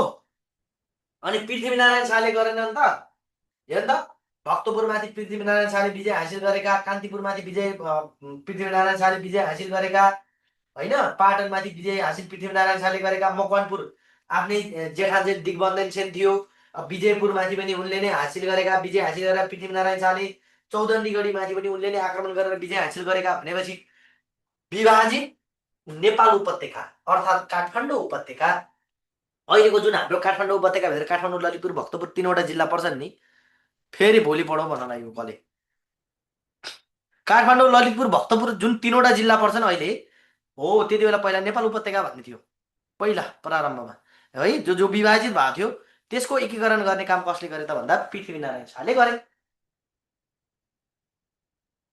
जसलाई हतार छ, अब धेरै गाह्रो भएको छ भने अब लिभ हुने, म तपाईहरुलाई चाहिँ के भन्न सक्दैन, जसलाई गाह्रो भएको छ, नत्र भने क्लास चाहिँ भइरहन्छ है। अनि त्यसपछि पूर्वका सेनवंशी राज्यहरू पनि पृथ्वीनारायण शाहले नि एकीकरण गरेका है। यो सबै राज्यहरू कसले गरे त? यो पृथ्वीनारायण शाहले चाहिँ एकीकरण गरेका राज्यहरू यिनीहरू सबै है त। हो यसको बारेमा पनि हामीले पढ्नुपर्छ के, फरक फरक टपिक बनाएर अध्ययन गर्नुपर्छ। हो तपाईँहरूले यसरी पढ्नुभयो भने बल्ल चाहिँ तपाईँहरूलाई चाहिँ के हुन्छ त, अध्ययन गर्नको लागि सजिलो हुन्छ, नत्र भने गाह्रो हुन्छ फेरि। तपाईँहरू क्लासमा बस्न नचाहने, सुन्न नचाहने विषयवस्तुहरू होइन, बुझ्नै नचाहने, त्यस्तो भयो भने तपाईँहरूले कहिले पनि तपाईँहरूलाई पढ्नलाई एकदम धेरै गाह्रो हुन्छ, अप्ठ्यारो हुने भने के यहाँनिर हो। बुझ्न किन समस्या हुन्छ, नेपालको मध्यकालीन समयमा भएका राज्यहरू युनियनहरू, तपाईँले के कुरा चाहिँ कल्पना गरिराख्नु भएको छ।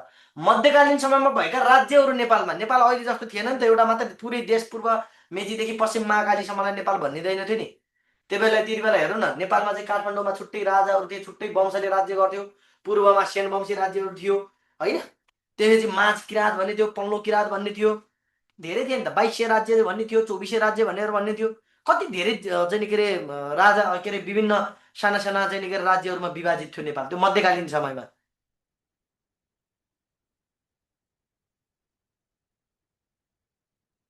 मधेसियाको होइन, मर्सिया हुँदैन, तपाईँहरूले चाहिँ तपाईँहरूको अध्ययनको लेभल चाहिँ यो मतलब यो कुराहरू चाहिँ तपाईँहरूले बुझ्न कसरी सक्नुपर्छ भनेपछि तपाईँहरू यो कुराहरू त तपाईँहरूको लोवर लेभलमा पनि यो पढाउँछ क्या, यो कुराहरू चाहिँ तपाईँले कतिको ध्यान दिएर अध्ययन गर्नु भएको छ भन्ने कुरा चाहिँ महत्त्वपूर्ण कुरा हो है।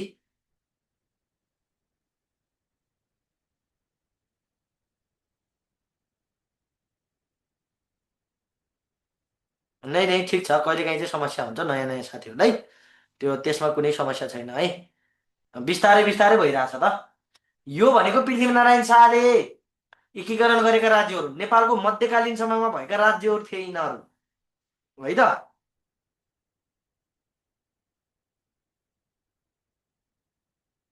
ल यसलाई पनि स्क्रिनसट लिने त तपाईँहरूले।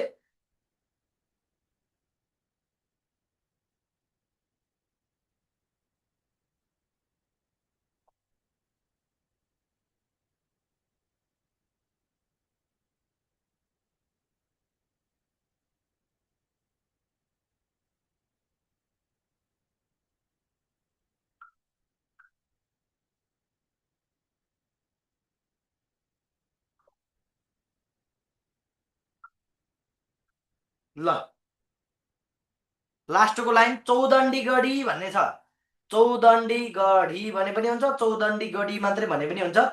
चौदण्डीको चाहिँ विक्रम सम्वत 1790मा जगत सेनले के गरेको, विजयपुरलाई विभाजन गरेर छुट्टै चौदण्डी गढी राज्य स्थापना गरेको।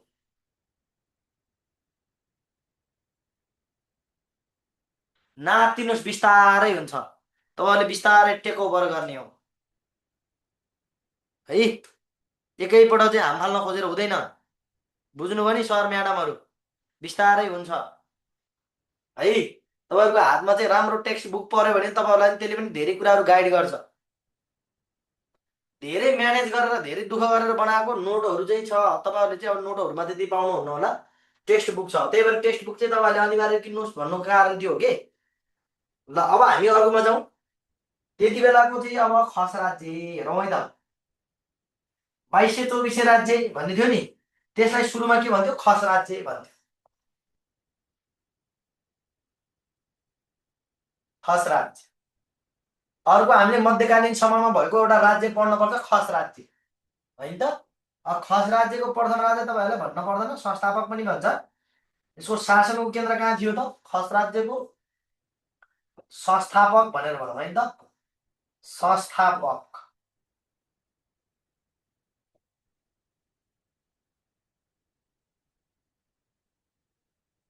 नागराजा है त, नागराजा भनेर चाहिँ के गरेका हुन् त, स्थापना गरेका हुन् संस्थापक चाहिँ। त्यसपछि शासनको केन्द्र कहाँ थियो देशको, शासनको केन्द्र खस राज्यको, खस राज्यको शासनको केन्द्र कहाँ थियो त भन्दा सिन्जा उपत्यका, सिन्जा कहाँ त, जुम्ला, जुम्लाको सिन्जा चाहिँ के हो त यसको राजधानी थियो होइन त। ल के गयो झ्याप झ्याप। त्यसपछि अर्को यसको शीतकालीन राजधानी कहाँ थियो त, शीतकालीन अर्थात् अस्थायी राजधानी भने पनि हुन्छ, अस्थायी राजधानी स्थायी राजधानी प्रशासनिक राजधानी चाहिँ सिन्जा उपत्यका जुम्ला थियो। तर शीतकालीन शीतको समयमा जाडोको समयमा चाहिँ कहाँ थियो त भन्दा अस्थायी राजधानी अथवा शीतकालीन राजधानी चाहिँ के हुन्थ्यो त अस्थायी राजधानी चाहिँ अस्थायी राजधानी कहाँ थियो त भन्दा खस राज्यको चाहिँ दुल्लु थियो। दुल्लु जुन चाहिँ कहाँ पर्दछ त भन्दा दैलेखमा पर्दछ। दैलेख है। नेपाल नेपाली भाषाको नेपाल भाषा होइन नेपाली भाषाको चाहिँ हो है।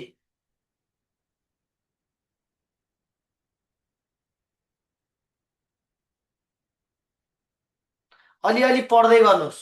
अहिले पढ्नुपर्छ भने ल शीतकालीन भनेर भन्नु है त। त्यसपछि अर्को कतिमा स्थापना गरेर त यो विक्रम सम्वत नागराजाले विक्रम सम्वत 1206मा चाहिँ के गरेको स्थापना गरेको भनेर भन्छन् है त। यो कर्णालीको प्रदेशको तयारी गर्ने साथीहरूलाई काम लाग्छ फेरि। त्यसपछि 2224 राज्य चाहिँ के त कसको पालामा विभाजित भयो त भन्दा विभाजन विभाजन भनेर भन्छ। विभाजन चाहिँ हो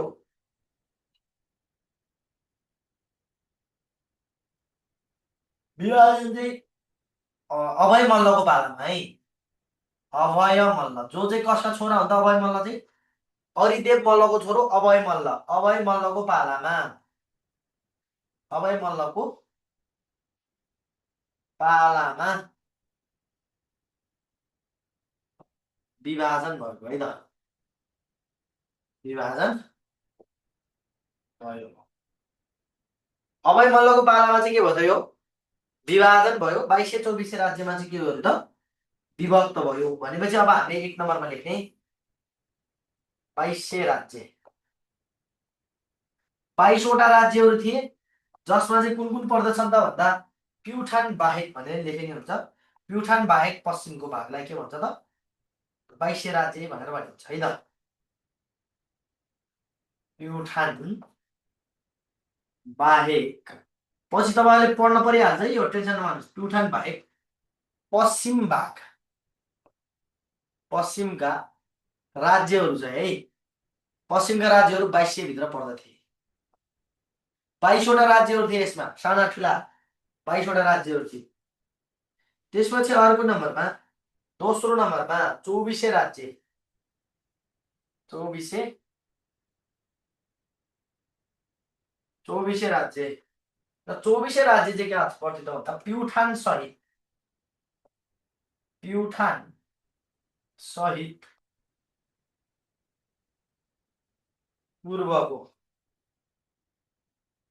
पूर्वका राज्यहरू।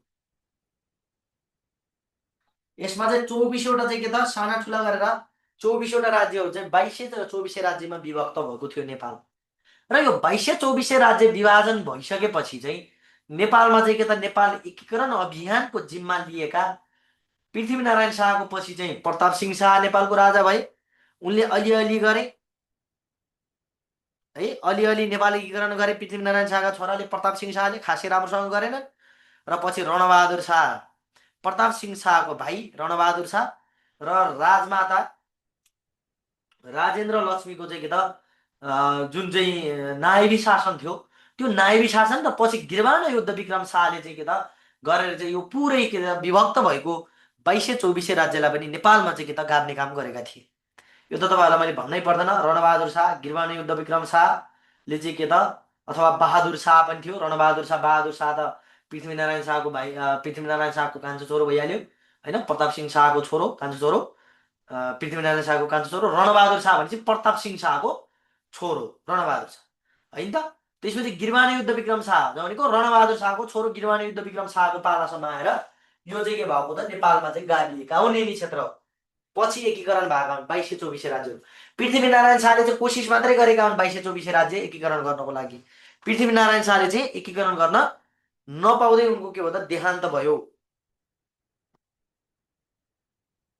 तपाईँहरूले अहिले सेल्फ स्टडी गर्दै गर्नुहोस् है। सेकेन्ड क्लासको तपाईँहरूले सेकेन्ड पेपरको लागि चाहिँ सेल्फ स्टडी गर्दै गर्नुहोस् बिस्तारै बिस्तारै आफ्नो। बहादुर शाह भनेको पृथ्वीनारायण शाहको कान्छो छोरो होइन त।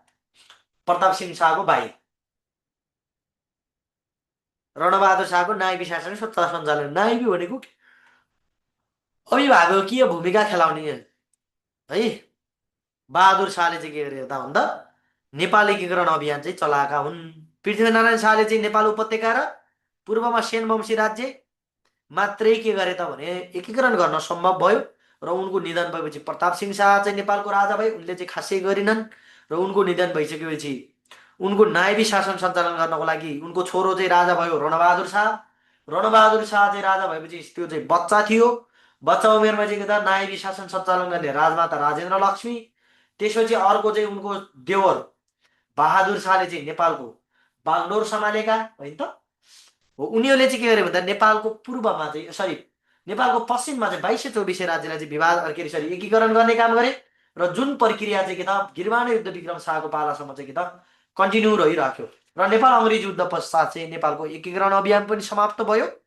र सँगसँगै अहिलेको नेपाल चाहिँ के त हामीले पूर्वमा मेचीदेखि पश्चिममा महाकालीसम्म हेर्न पाइरहेका छौँ।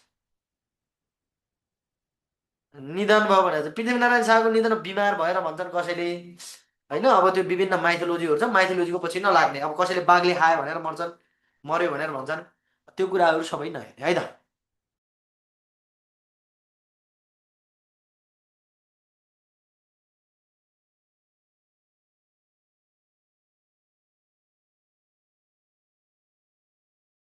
ल त्यसपछि अब है अब हाम्रो नेपालको मध्यकालीन इतिहास अब हामीले तपाईँहरूलाई चाहिँ मध्यकालीन इतिहास चाहिँ कहाँनिर आएर इन्डिङ हुन्छ भनेर लागेको होला। यो चाहिँ हामीले मध्यकालीन इतिहासमा भएका राज्यहरू हेरेको मात्रै हो। तपाईँहरूलाई मैले चाहिँ नेपाल एकीकरण नेपालको मध्यकालीन इतिहास समाप्त भएर नेपालको आधुनिक इतिहासको प्रारम्भ त यहाँनिर भइहाल्छ नि। जयप्रकाश मल्ललाई चाहिँ यिनले के गरे त जयप्रकाश मल्ललाई चाहिँ के त 1825मा के गरे पृथ्वीनारायण शाहले 1825मा चाहिँ के गरे त भन्दा नेपालमा गाभे, गोर्खामा गाभे भने पनि हुन्छ, नेपालमा गाभे। त्यसपछि आधुनिक इतिहास प्रारम्भ भएको। यो पूर्वको सेनवंशी राज्य यिनीहरू चाहिँ पृथ्वीनारायण शाहले पहिले के गरिसकेका थिए त कब्जा गरिसकेका थिए। पृथ्वीनारायण शाहले एकीकरण गरेको अन्तिम राज्य चाहिँ के हो त प्राय अन्तिम हुन त अरू राज्य पनि यिनले विजेता हासिल गरेका हुन् पृथ्वीनारायण शाहले। तर नेपाल एकीकरणमा चाहिँ के त आधुनिक इतिहास चाहिँ के त कान्तिपुरमाथि विजय हासिल गरिसकेपछि इतिहासलाई के भनिन्छ नेपालको आधुनिक इतिहास भनेर भनिन्छ है। अब यो चाहिँ अब नेपालको आधुनिक इतिहासमा भएका घटनाक्रमहरू यिनीहरू सबै 2224 राज्य नेपालको आधुनिक इतिहासमा नेपालमा गाभिएका राज्यहरू हुन् है। यिनी सबै नेपालको आधुनिक इतिहासमा भएका घटनाक्रमहरू हुन्। यिनीहरू सबै 2224 राज्यहरू सबै पृथ्वीनारायण शाहले गर्न पाएनन्। उनका छोरा प्रताप सिंह शाहले त्यति वास्ता गरेन। बहादुर शाह प्रताप सिंह शाहको भाइ रणबहादुर शाह त अब नाबालक नै थियो। राजमाता राजेन्द्र लक्ष्मी गरेर तिनीहरूले के गरे त भन्दा राज्यलाई चाहिँ एक तरिकाले के गरे अगाडि बढाउन सम्भव भयो। 2224 राज्य पनि नेपालमा गाभ्ने काम चाहिँ कसले गरे त पृथ्वीनारायण शाहका सन्ततिहरूले गरेपछि। अब हामी अर्कोमा जाउँ। एउटा राज्य बचेको थियो है, एउटा हातले चाहिँ खासै त्यति धेरै वास्ता नगरेको मध्यकालीन समयमै उत्पत्तिमा आएको र मध्यकालीन समयमै के भन्छ अरे यो मल्लहरूको वंश थियो नि, मल्ल वंशको त्यो अवधिमा यो आफै पतनमा आएको एउटा राज्य छ। कुन राज्य होला ल भन्नुहोस् त, कल्पना गर्नु न एउटा राज्य कुन छुटेको छ। मध्यकालीन समयमा आफै प्रारम्भमा आयो र आफै के भयो त त्यो पतनमा गयो। त्यसलाई चाहिँ हुन चाहिँ आफै भएको होइन, तर चाहिँ त्यो ग्यासुद्दिन तुगलकले चाहिँ इन्डियाबाट आएर चाहिँ आक्रमण गरेर लखट्या भनेर भन्छन् होइन। ग्यासुद्दिन तुगलकले चाहिँ मुस्लिम शासक आएर लगाएपछि एउटा राज्य छ मध्यकालीन समयमा उदय भएर मध्यकालीन समयमै विलय भएको। अब पृथ्वीनारायण शाहले एकीकरण गरेको कसैले पनि एकीकरण गरे होइनन्। त्यो आफै चाहिँ के भएको त त्यसको अस्तित्व समाप्त भएको। त्यहाँबाट भागिसकेपछि कुन होला ल भन्नुहोस् त एउटा राज्य बाँकी नै छ मध्यकालीन समयको। त्यसपछि हामी नेपालको आधुनिक इतिहासमा प्रारम्भ हुन्छौँ के। तपाईँलाई कतिको जानकारी छ ल भन्नुहोस् त। हामीले एउटा राज्य चाहिँ छुटाएको छौँ।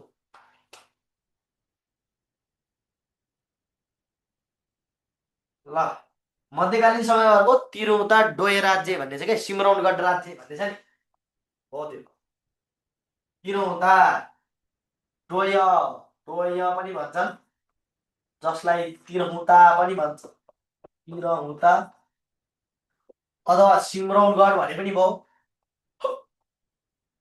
सिम्रौनगढ के बाराको सिम्रौनगढ राज्य, अर्थात् अझ अर्को यसलाई मिथिला राज्य पनि भनिन्छ है।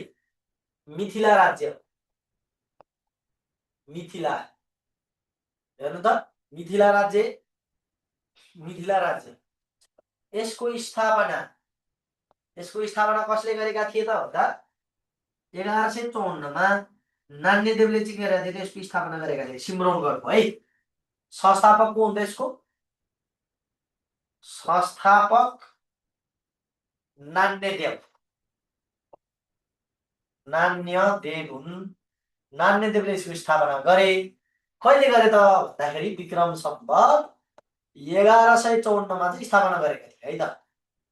1154 मा। यो त तपाईँहरूको चाहिँ कति क्लासमा छ? 1156 भएछ, 1154।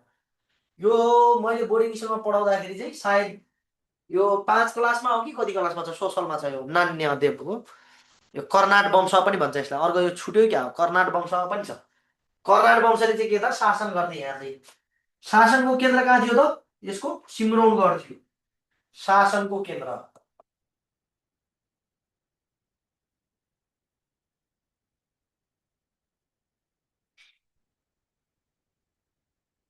शासनको केन्द्र कहाँ थियो त भन्दा सिम्रौनगढमा थियो। त्यही भएर यसको नाम चाहिँ सिम्रौनगढ राज्य पनि रहन गएको। सिम्रौनगढ मध्यकालीन समयमा अस्तित्वमा आएको एउटा राज्य थियो है त। त्यसको नाम के थियो त? डोय अर्थात् तिरौता, सिम्रौनगढ, मिथिला राज्य होइन त। जस्तो नामले चाहिँ के अरे देशलाई चिनिन्थ्यो है त। त्यसपछि अर्को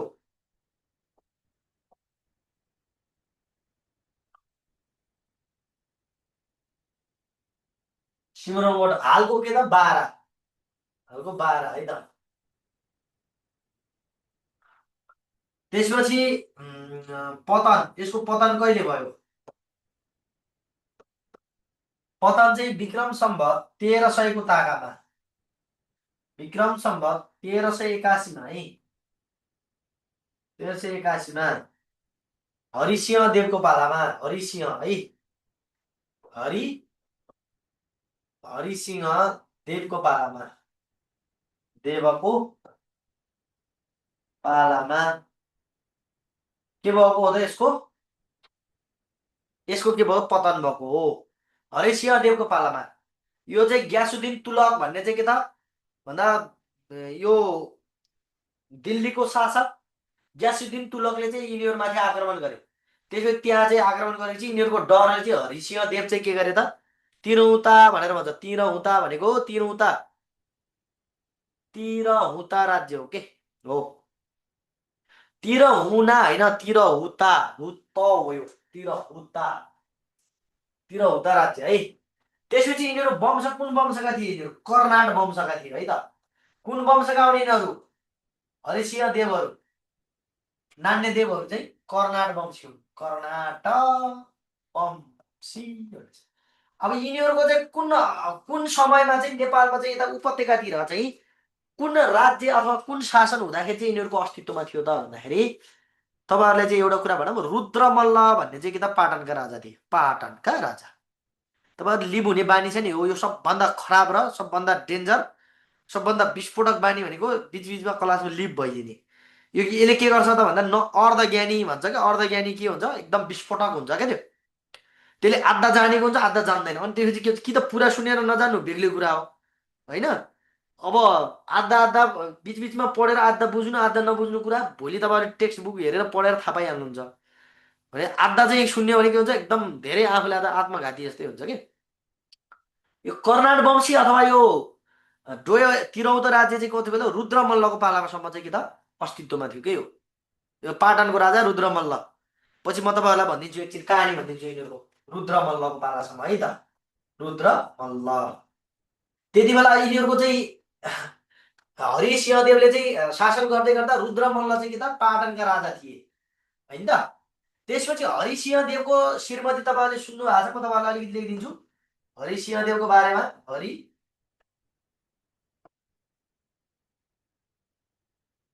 हरिसिंहदेव,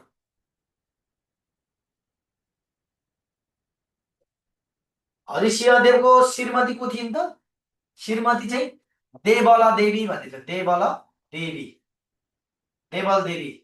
त्यही भएर चाहिँ नेपालको राजगद्दीमा बस्ने के अरे नेपालको पहिलो नायवी भएर चिनिन्छ के त देवल देवीलाई चिनिन्छ होइन त। तपाईँले कतिको पढ्नु भएको छ? पहिलो पतनको मिति बुझिएन सर भनेर भन्नुभएको छ 1381 विक्रम सम्वत 1381मा के भयो त ग्यासुद्दिन तुगलकले चाहिँ आक्रमण गरेर चाहिँ हरिसिंहदेव त्यहाँबाट डरले भागेर कहाँ गए त भन्दा दोलखाको 3 पाटनमा गए र उनको चाहिँ के त निधन 3 पाटनमा भएको छ दोलखाको 3 पाटनमा 1382मा उनको निधन भयो। सुन्नु है देवल देवी चाहिँ उनको श्रीमती थिइन् र यिनीहरूबाट चाहिँ के एउटा सन्तान थियो जगत सिंह भन्ने जगत सिंह जगत सिंह। यिनीहरू कुन वंशका थिए त कर्नाड वंशका थिए। जगत सिंह भन्ने चाहिँ यिनको छोरो थियो। देवल देवी हरिसिंहदेव र जगत सिंह चाहिँ यिनीहरू के गरे त भन्दा शरण पहिला चाहिँ पतन भनेको के हो? पतन भनेको राज्यको चाहिँ नाश हुनु विनाश हुनु सकिनु। पतन भने त्यो इन्डिङ हुनु इन्ड द इन्ड भनेर भन्छ नि हो त्यस्तै हो। अब हेरौँ है जगत सिंहको कहानीहरू हरिसिंहदेवको कहानीहरू एकछिन सुनौँ।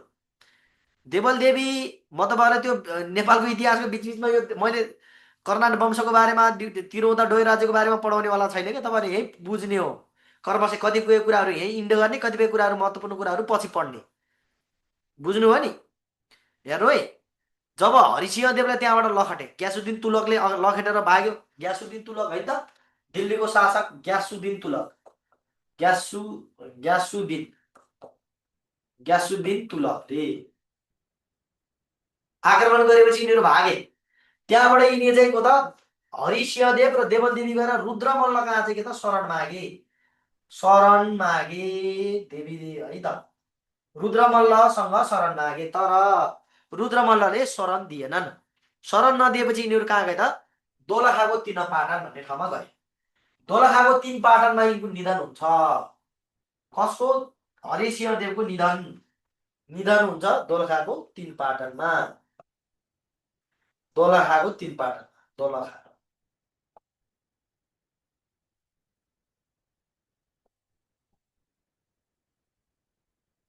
है 3 पाटनमा यिनको निधन हुन्छ। त्यसपछि अब आमा छोरा मात्रै भए बिचरा होइन त आमा छोरा मात्रै भए। अब हरिसिंहदेवले किन हरिसिंहदेवलाई रुद्रमल्लले किन दिएन त शरण भन्दाखेरि देवल देवी र हरिसिंहदेव त कुनै राजाका राजा रानी हुन् नि त। शरण दियो भनेपछि के गर्छ भन्दा रुद्रमल्ल त छोरी मात्रै थियो उसको छोरा थिएनन्। त्यसपछि उसले चाहिँ राज हत्याउँछ सत्ता हत्याउँछ भनेर रुद्रमल्लले त्यहाँ रासोबासो दिएन अथवा बस्न पनि दिएन। खासमा भने देवल देवीको माइतीहरू यिनीहरू रुद्रमल्लहरू माइती खलक साक्कै माइती चाहिँ होइन माइती पर्ने यिनीहरूको चाहिँ के त नाता गोता पर्ने यिनीहरू चाहिँ। तर नदिएपछि उनी चाहिँ कहाँ गए त दोलखाको 3 पाटनमा गए। 3 पाटनमा गएको केही समयपछि 1 वर्षभित्रै चाहिँ त हरिसिंहदेवको निधन हुन्छ र पुनः फेरि के त देवल देवी र जगत सिंह उनको छोरो जगत सिंह चाहिँ के गर्छन् त भन्दा रुद्रमल्ल कहाँ चाहिँ शरण पर्न जान्छन्। र त्यति बेला चाहिँ उसले एउटा चाहिँ के त निहत्था नारी होइन आफ्नै चेली पनि हो छोरी चेलीबेटी भनेर चाहिँ उनले चाहिँ के त त्यहाँ चाहिँ उनले रुद्रमल्लले चाहिँ के त शरण दिए। मेरो बुक आएर पनि यहाँ सकिसक्यो सोल्ड आउट हुन लागिसक्यो। तपाईँहरू अब आइसक्यो र भनेर भन्नुहुन्छ बुकमा। बजारमा आएर पनि बिक्री भइसक्यो सकियो अब यहाँ त के अरे तुलसीपुरमा छैन। काठमाडौँबाट फेरि चाहिँ लिएर आउनुपर्ने भएको छ। रुद्रमल्ल है रुद्रमल्लले शरण दिए। शरण दिँदाखेरि चाहिँ देवल देवीले आफ्नो साथमा चाहिँ के त एउटा तलेजु भवानीको तुलजा भवानी पनि भन्छ तलेजु भवानीको मूर्ति पनि लिएर आएको थिइन् के। त्यही भएर तुलजा भवानी पनि भन्छन् तुलजा अथवा तलेजु भवानी।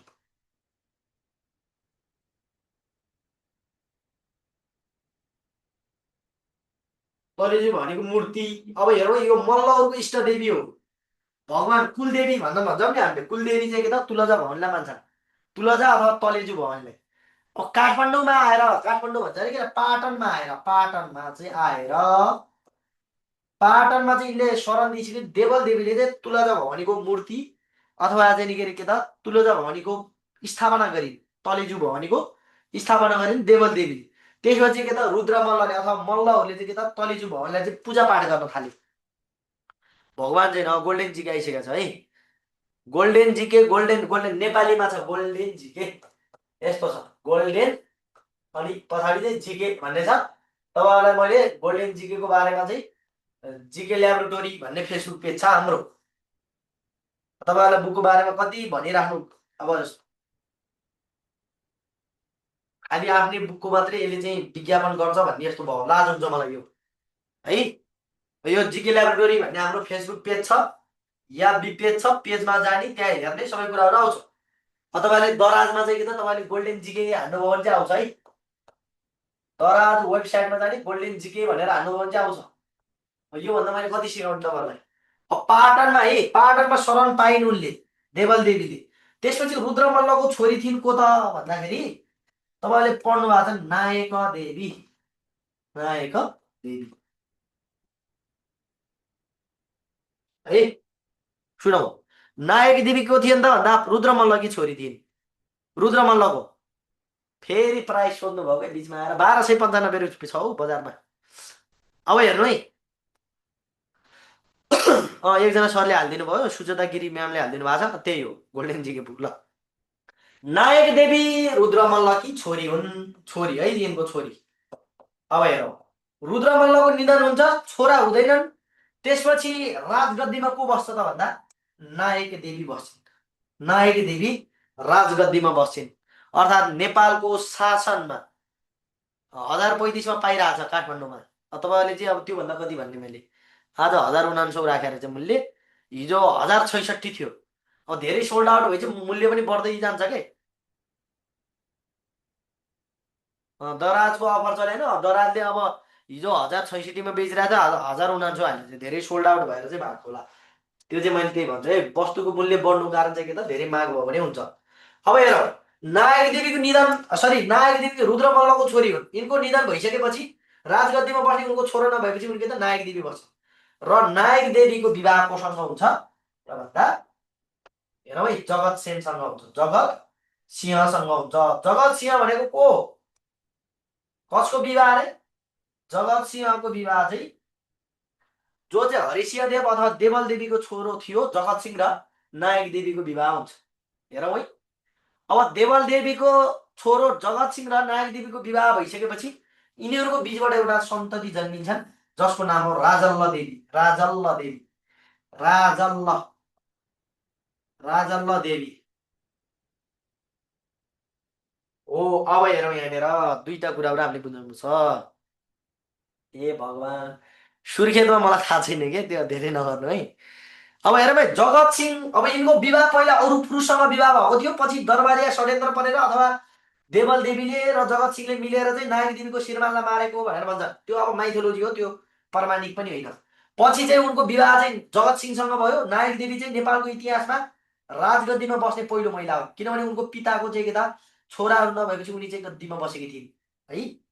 र अर्को कुरा, जगत सिंहको विवाह र नायक देवीसँग विवाह भएपछि चाहिँ के त नायक देवीको नायबी शासन चाहिँ कसले, देवल देवीले चलाएकी थिइन्। देवल देवीले नायबी शासन चलाएकी हुन्। त्यही भएर नेपालको चाहिँ के त पहिलो नायबी शासन सत्ता सञ्चालन गर्ने महिला को हुन् त भन्दाखेरि देवल देवी हुन्।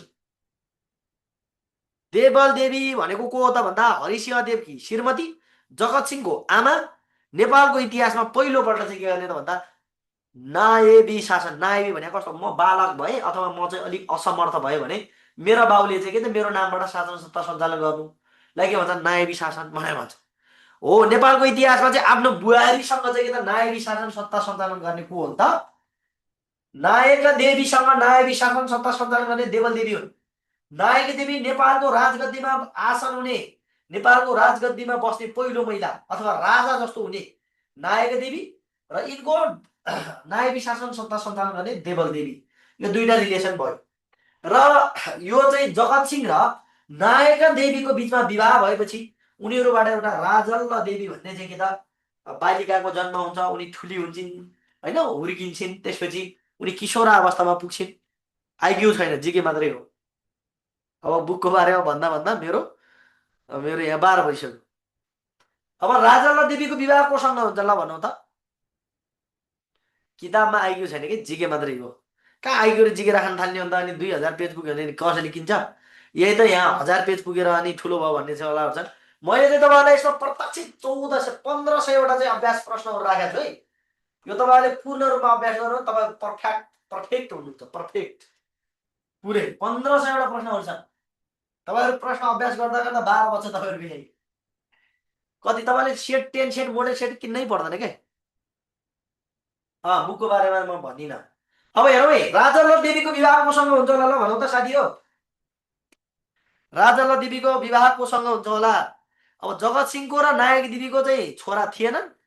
त्यसपछि उनको विवाह चाहिँ को हुन्छ त जयप्रकाश, सरी जयप्रकाश भनेछु मैले, जय स्थिति देव भन्नेसँग हुन्छ। र जसले चाहिँ आफ्नो थर है जय स्थिति देव, योसँग विवाह कसको हुन्छ त भन्दा जय स्थिति देव, जय स्थिति मल्ल भन्छौँ नि हामीले, हो जय स्थिति देव, स्थिति देव, जय स्थिति देवसँग यिनको विवाह हुन्छ है। यिनको विवाह जय स्थिति देवसँग भइसकेपछि यिनको चाहिँ के त थर, जय स्थिति मल्लले आफ्नो थर के गर्छन् त भन्दा देवबाट मल्ल बनाउँछन्। त्यही भएर यिनको नाम चाहिँ जय स्थिति मल्ल भएको हो। थर चाहिँ पछि श्रीमतीको नाममा चाहिँ यिनले थर राखे, अथवा यिनी जोइ लगाए। श्रीमती केटी मान्छे विवाह गर्यो भने पहिलो गयो भन्छ भने, पुरुष मान्छेले विवाह गर्यो भने अब यो डोलाजी प्रथा भन्ने छ कि यिनले चलाएका हुन्छ। डोलाजी भनेको विवाहपछि पुरुषको थर बुढीको थरमा परिणत हुने, बुढाको थर बुढीको थरमा परिणत हुने प्रथालाई के भन्छ? डोलाजी प्रथा भनेर भन्छ। हो, यो चाहिँ जय स्थिति मल्लले चाहिँ के गरेर भने सुरुवात गरेका हुन्। जय स्थिति मल्ल श्रीमतीको थरमा चाहिँ आफ्नो थर परिणत गरिदिए जय स्थिति देवले। जय स्थिति देव र राजा देवी बुढाबुढी हुन्, श्रीमान श्रीमती हुन् भन्ने कुराहरू हामीले बुझ्ने हो। यति चाहिँ हो त द्वय तिरौता राज्य र यतातिर मल्लहरूको बिचको सम्बन्ध यसरी बन्न आउँछ है।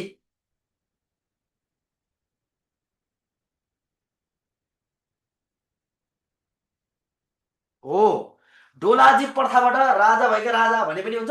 श्रीमतीको श्रीमतीको चाहिँ के अरे उसमा चाहिँ श्रीमतीको ठाउँमा राजा भएका व्यक्ति हुन् कि जय स्थिति मल्ल है। डोलाजी प्रथाबाट राजा भएका व्यक्ति हुन् नि, जय स्थिति देव भने पनि हुन्छ, जय स्थिति मल्ल भने पनि हुन्छ है। ल, हामीले चाहिँ मध्यकालीन इतिहासमा पढ्न पर्ने कुराहरू यी हुन्। अब हामी आधुनिक इतिहासमा जान्छौँ। अब आधुनिक इतिहासमा के कुराहरू पढ्छौँ त्यो सर र तपाईँहरूलाई म भन्छु। त्यसपछि आज चाहिँ तपाईँहरूले पढिसक्नुपर्छ। हामीले नेपालको इतिहासमा यो कुराहरू पढ्नुपर्छ है साथी, अनिवार्य रूपमा। पछि आफू तपाईँहरू चाहिँ अहिले चाहिँ लिभ हुने, अनि पछि चाहिँ यो कुराहरू पढ्नुपर्छ भनेर भनेपछि अनि त्यसपछि चिल्लै भइन्छ। अनि इक्जाममा के लेख्ने, अब घरमा टेक्स्ट बुक त हुन्छ, के पढ्ने के नपढ्ने हुँदैन। नेपालको आधुनिक इतिहासमा सक्नुपर्छ हामीले। नेपालको आधुनिक इतिहासको हामीले चाहिँ के कुराहरू पढ्नुपर्छ भनेर बुझ्ने हो। अब हामी नेपालको आधुनिक इतिहासमा, नेपालको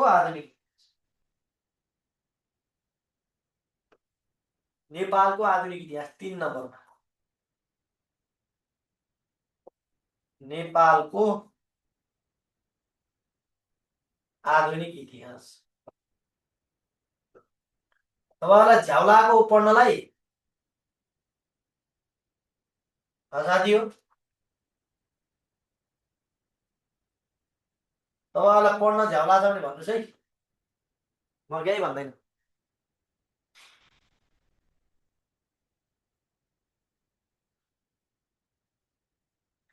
अल्छी पनि कति गरेको हो होइन, पढ्न नै अल्छी गर्ने, आफूलाई ठग्ने, अब यस्तो भयो भने त हुँदैन साथी हो है।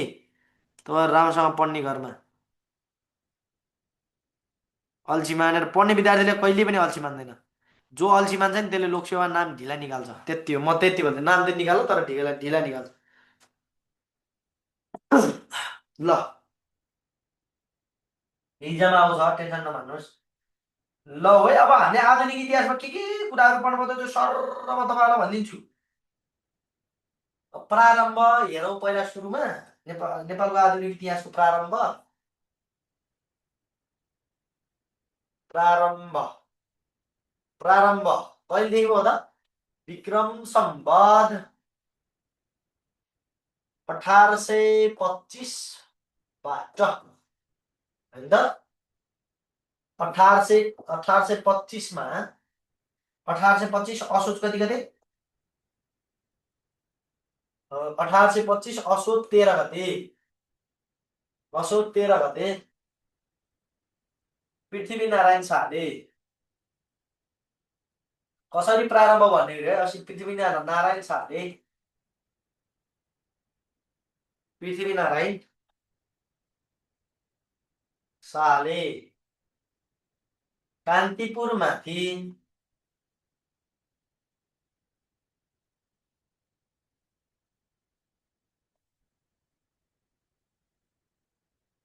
विजय हासिल गरे पश्चात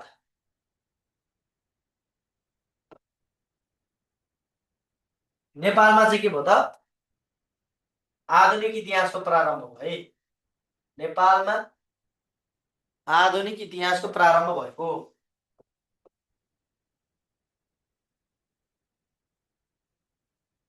आधुनिक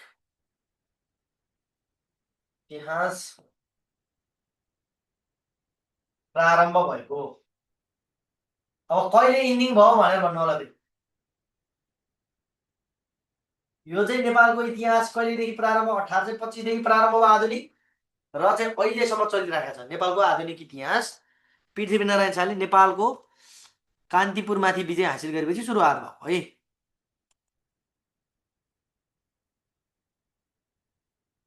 हुँदैन त्यस्तो क्लास चाहिँ। कान्तिपुर र कीर्तिपुर फरक फरक हुन्। कीर्तिपुर राज्य छुट्टै थियो, छुट्टै हो त्यो। कान्तिपुर छुट्टै हो, कीर्तिपुर छुट्टै हो। 2224 राज्य ल 2224 राज्य भन्ने छ नि। ल अब अर्कोमा कीर्तिपुर राज्य छुट्टै थियो है त। ल अब हाम्रो अरू पढ्नुपर्ने के कसो छ त? पृथ्वीनारायण शाहको बारेमा मैले भनिहालेँ अघि न होइन। पृथ्वीनारायण शाहको त अब त्यसै नै हामीले पढ्न परिहाल्यो। आधुनिक इतिहासमा पनि पढ्न पर्यो, मध्यकालीन इतिहासमा पनि पढ्न पर्यो होइन। त्यो बजे सजे छोडिदिउँ क्या अहिले। त्यसपछि हामीले प्रताप सिंह शाहको शासनकालको बारे प्रताप सिंह शाह त्यसपछि हामीले पढ्नुपर्ने है। प्रताप सिंह शाहको बारेमा पढ्छ मैले। शाहको शासन अलिकति थोरै, त्यति धेरै छैन यिनको शासन। अब यिनको निधन भइसकेपछि को आउँछ त भन्दा नेपालमा चाहिँ शासनमा चाहिँ रणबहादुर शाह आउँछ होइन। रणबहादुर शाहको शासन। अब रणबहादुर शाह चाहिँ के अरे बालक अवस्थामा हुँदाखेरि चाहिँ नायबी शासन कसको? नायबी चलाउने को हुन्? नायबी चलाउने को थिए त त्यति बेला भन्दाखेरि बहादुर शाह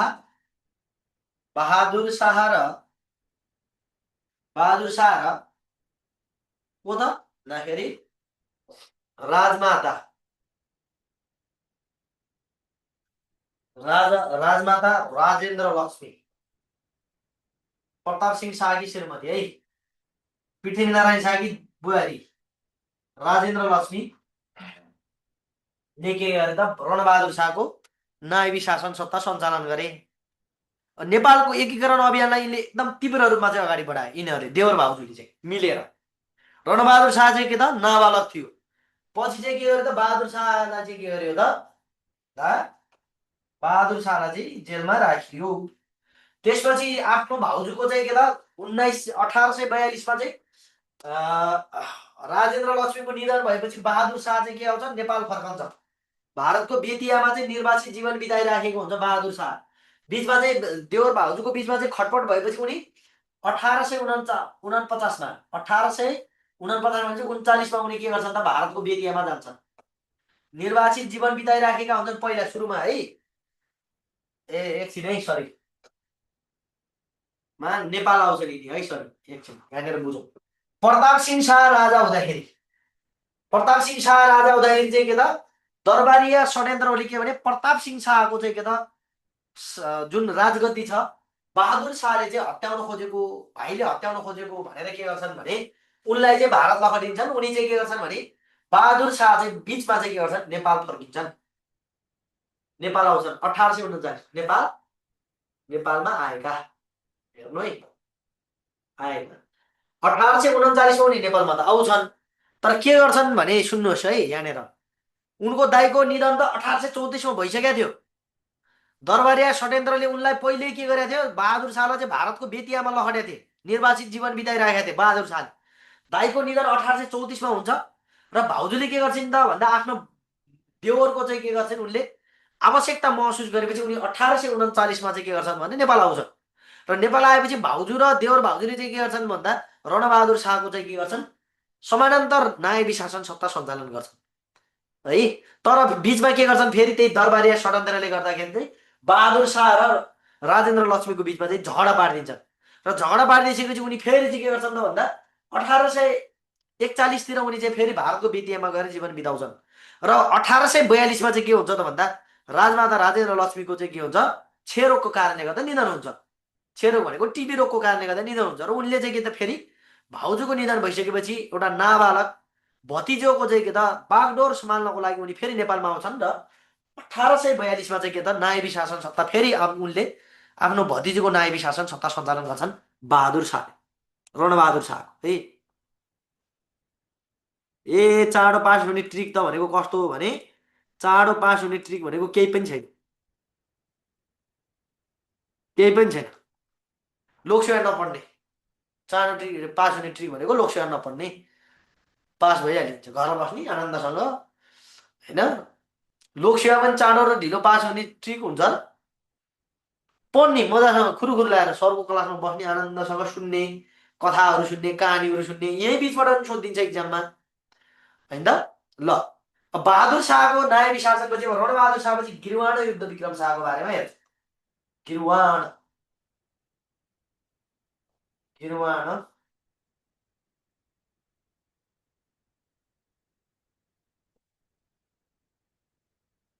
होइन त शाह, गिरवाण युद्ध विक्रम शाहको शासन। अब रणबहादुर शाहको पालामा चाहिँ भएका दुईटा घटना पनि हामीले हेर्नुपर्छ। दुईटा महत्त्वपूर्ण घटना छन्। रणबहादुर शाहको पालामा एउटा केरुङ सन्धि भएको छ, नेपाल तिब्बत युद्ध र केरुङ र बेत्रावती सन्धि, बेत्रावती सन्धि यो रणबहादुर शाहको पालामा भएका दुईटा एकदम महत्त्वपूर्ण छ। हिजो उसमा पनि सोधेको छ, गण्डकीको कुनमा हो कुनमा सोधेको छ। देवी दत्त थापाले चाहिँ हस्ताक्षर गरेको कुरा बेत्रावती सन्धिको हिजो पनि सोधेको हो। यो धेरै सोध्छ, यो एकदम धेरै सोध्नेमा पर्छ है तपाईँहरूको नेपालको इतिहासमा। यो एकदम भी भी भी आई आई आई के बनाउनुहुन्छ, योबाट धेरै सोध्छ।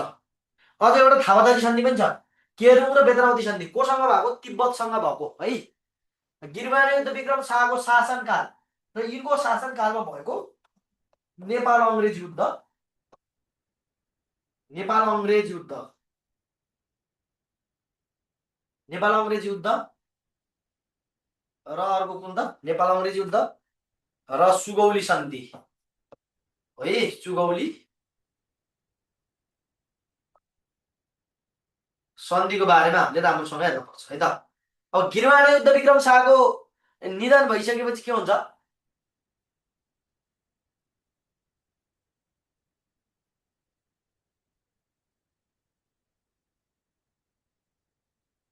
ल गिरवाण युद्ध विक्रम शाहपछि चाहिँ को आउँछ त राज्य सत्तामा को आउँछ होला त साथी हो भन्दा राजेन्द्र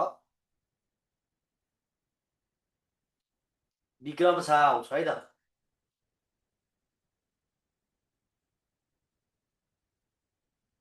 ल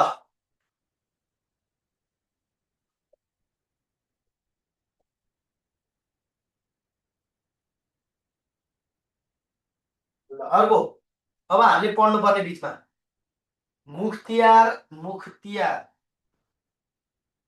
मुख्तियार भीमसेन थापाको बारेमा हेर्छौँ। भीमसेन थापा, मुख्तियार भीमसेन थापा अर्थात् प्रधानमन्त्री भनेर भन्छ नि। त्यसपछि अर्को कोत पर्व, एकदम महत्त्वपूर्ण घटना है। कोत पर्वको बारेमा हेर्छौँ। कोत पर्व कहिले भएको हो? यो कोत पर्व तपाईँहरूलाई थाहा छ होला, विक्रम सम्वत 1903 असोज कति गते, असोज 2 गते भएको घटना होइन त। त्यसपछि अर्को कोत पर्व, भण्डारखाल पर्व, भण्डारखाल पर्व, भण्डारखाल पर्व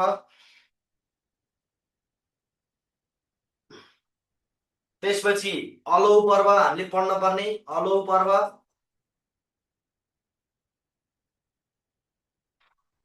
त्यसपछि जङ्गबहादुर राणाको उदय। जङ्गबहादुर राणाको उदय। जङ्ग बहादुर राणाको उदय, शासनमा उदय। कुन घटनाले चाहिँ नेपालमा चाहिँ के त जङ्गबहादुर राणाको शासन प्रारम्भ गर्ने कुन घटनापछि भएको होला भन्नुहोस् त साथी हो। अलिअलि पढ्नु भएको होला।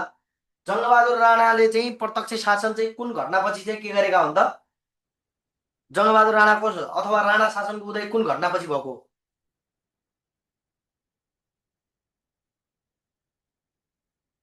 जङ्गबहादुर राणाको उदय।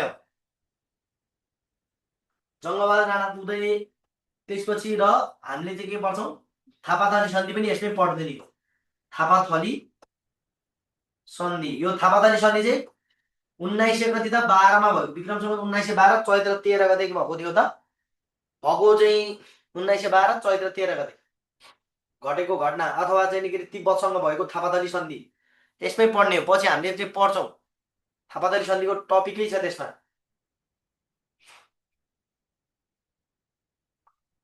ल अब आज तपाईँहरूको अब हेर्नु त टपिकै उसमा चाहिँ 2 घन्टा बित्यो। हामीले के पढ्ने भन्ने कुराहरू चाहिँ हिजो तपाईँले सिक्वेन्सली पढ्ने हो कि यसरी। तपाईँहरू क्लासमा बस्नै झ्याउ मान्नुहुन्छ।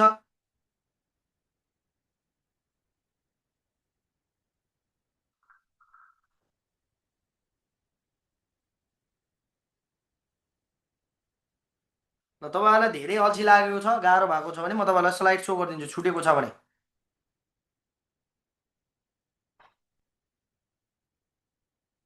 कोत पर्व होइन, भण्डारखाल पर्वले चाहिँ नेपालमा राणा शासनको उदय गराएको। कोत पर्वले त राणा प्रधानमन्त्री मात्रै बनाएको जङ्गेलाई। जङ्गबहादुर राणालाई प्रधानमन्त्री बनाउने चाहिँ कोत पर्व हो। तर भण्डारखाल पर्वले के गरेको हो त? भण्डारखाल पर्वले चाहिँ नेपालमा राणा शासनको उदय गराएको। यो कुराहरू तपाईँहरूलाई म पछि भन्छु। ल यसलाई चाहिँ स्क्रिनसट लिने।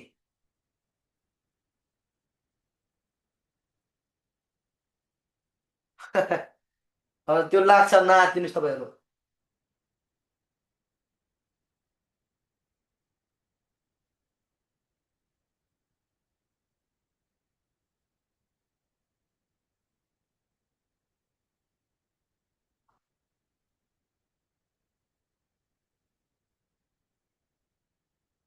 ल 2 नम्बरमा है।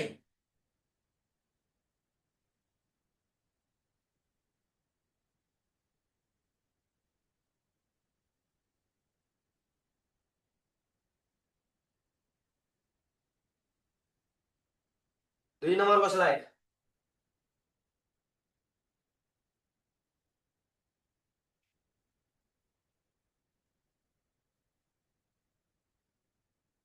हुती अथवा हुमती, हुमती भनेर भन्छन् के? हती अथवा हुमती, हुमतीको पालामा भनेर भनेछ नि। छैटौँ किराँती राजा हुमतीको पालामा भनेर भनेछ नि।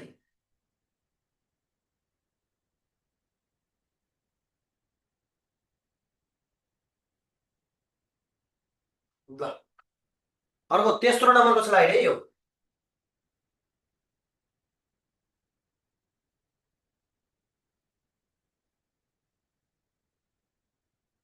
छैटौँ किराँती राजा हुमती अथवा हती भन्ने छ नि, किराँत रूपधारी अर्जुन र शिव बिचमा युद्ध भएको भन्ने कुरा छ नि। ल 3रो नम्बरको स्लाइड हो। 4थो नम्बरको स्लाइड है। 2 नम्बरको। अब यहाँ कसैले रिप्ले गर्न पाइँदैन है, यो 2 नम्बरको हो। यो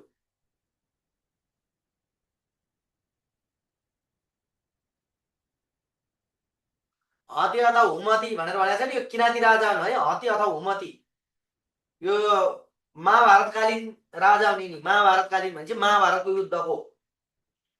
3 नम्बरको यो 4 नम्बरको यो 4 नम्बरको स्लाइड।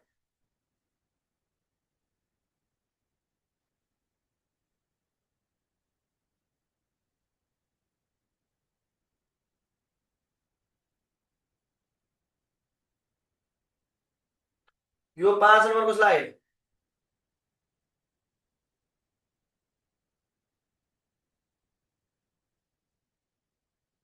लिभ हुँदा हुन्छ, तपाईँहरू लिभ हुनुहोस् है, केही फरक पर्दैन। जो लिभ हुन मन लागेको छ नि भइ हुन्छ, केही फरक पर्दैन।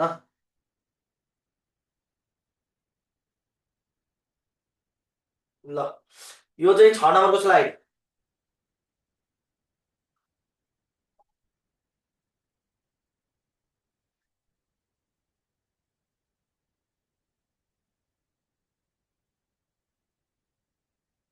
यो 7 नम्बरको स्लाइड।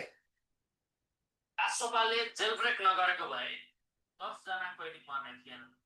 त्यहाँबाट भागेर कसैले श्रीमतीको हत्या गरेको, कसैले आमाको हत्या गरेको समाचारहरू पाए। राजसभाले जेलब्रेक नगरेको भए कसैका आमा र श्रीमतीको ज्यान जाने थिएन। केटीहरूलाई दोषी देखाएर उनीहरू किन भने मलाई पनि सत्तातर्फ आँखा नलाउनुहोस्, अरू पत्ता खाएर बस्नुहोस्। यो 8 नम्बरको स्लाइड है, अन्तिम।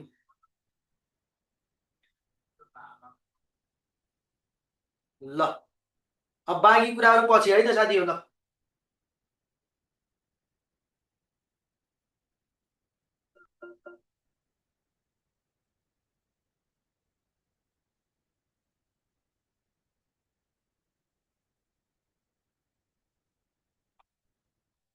ल गुड नाइट है, आज यति गरौँ। ल तपाईँहरूको टपिक पढ्दा पढ्दै आज 2 घन्टा गइहाल्यो होइन, यस्तो छ अब दिन। आउँछ अब तपाईँहरू सबै यो म्यानेजमेन्टको टिमसँग सोध्ने यो क्लासको विषयमा, सबै विषयवस्तु है, सबै पिडिएफको विषयमा, त्यसपछि सबै रेकर्डेड भिडियोको बारेमा सबै म्यानेजमेन्टको टिमलाई सोध्ने, हामी त खालि पढाउने मात्रै हो। ल गुड नाइट सबैजनालाई।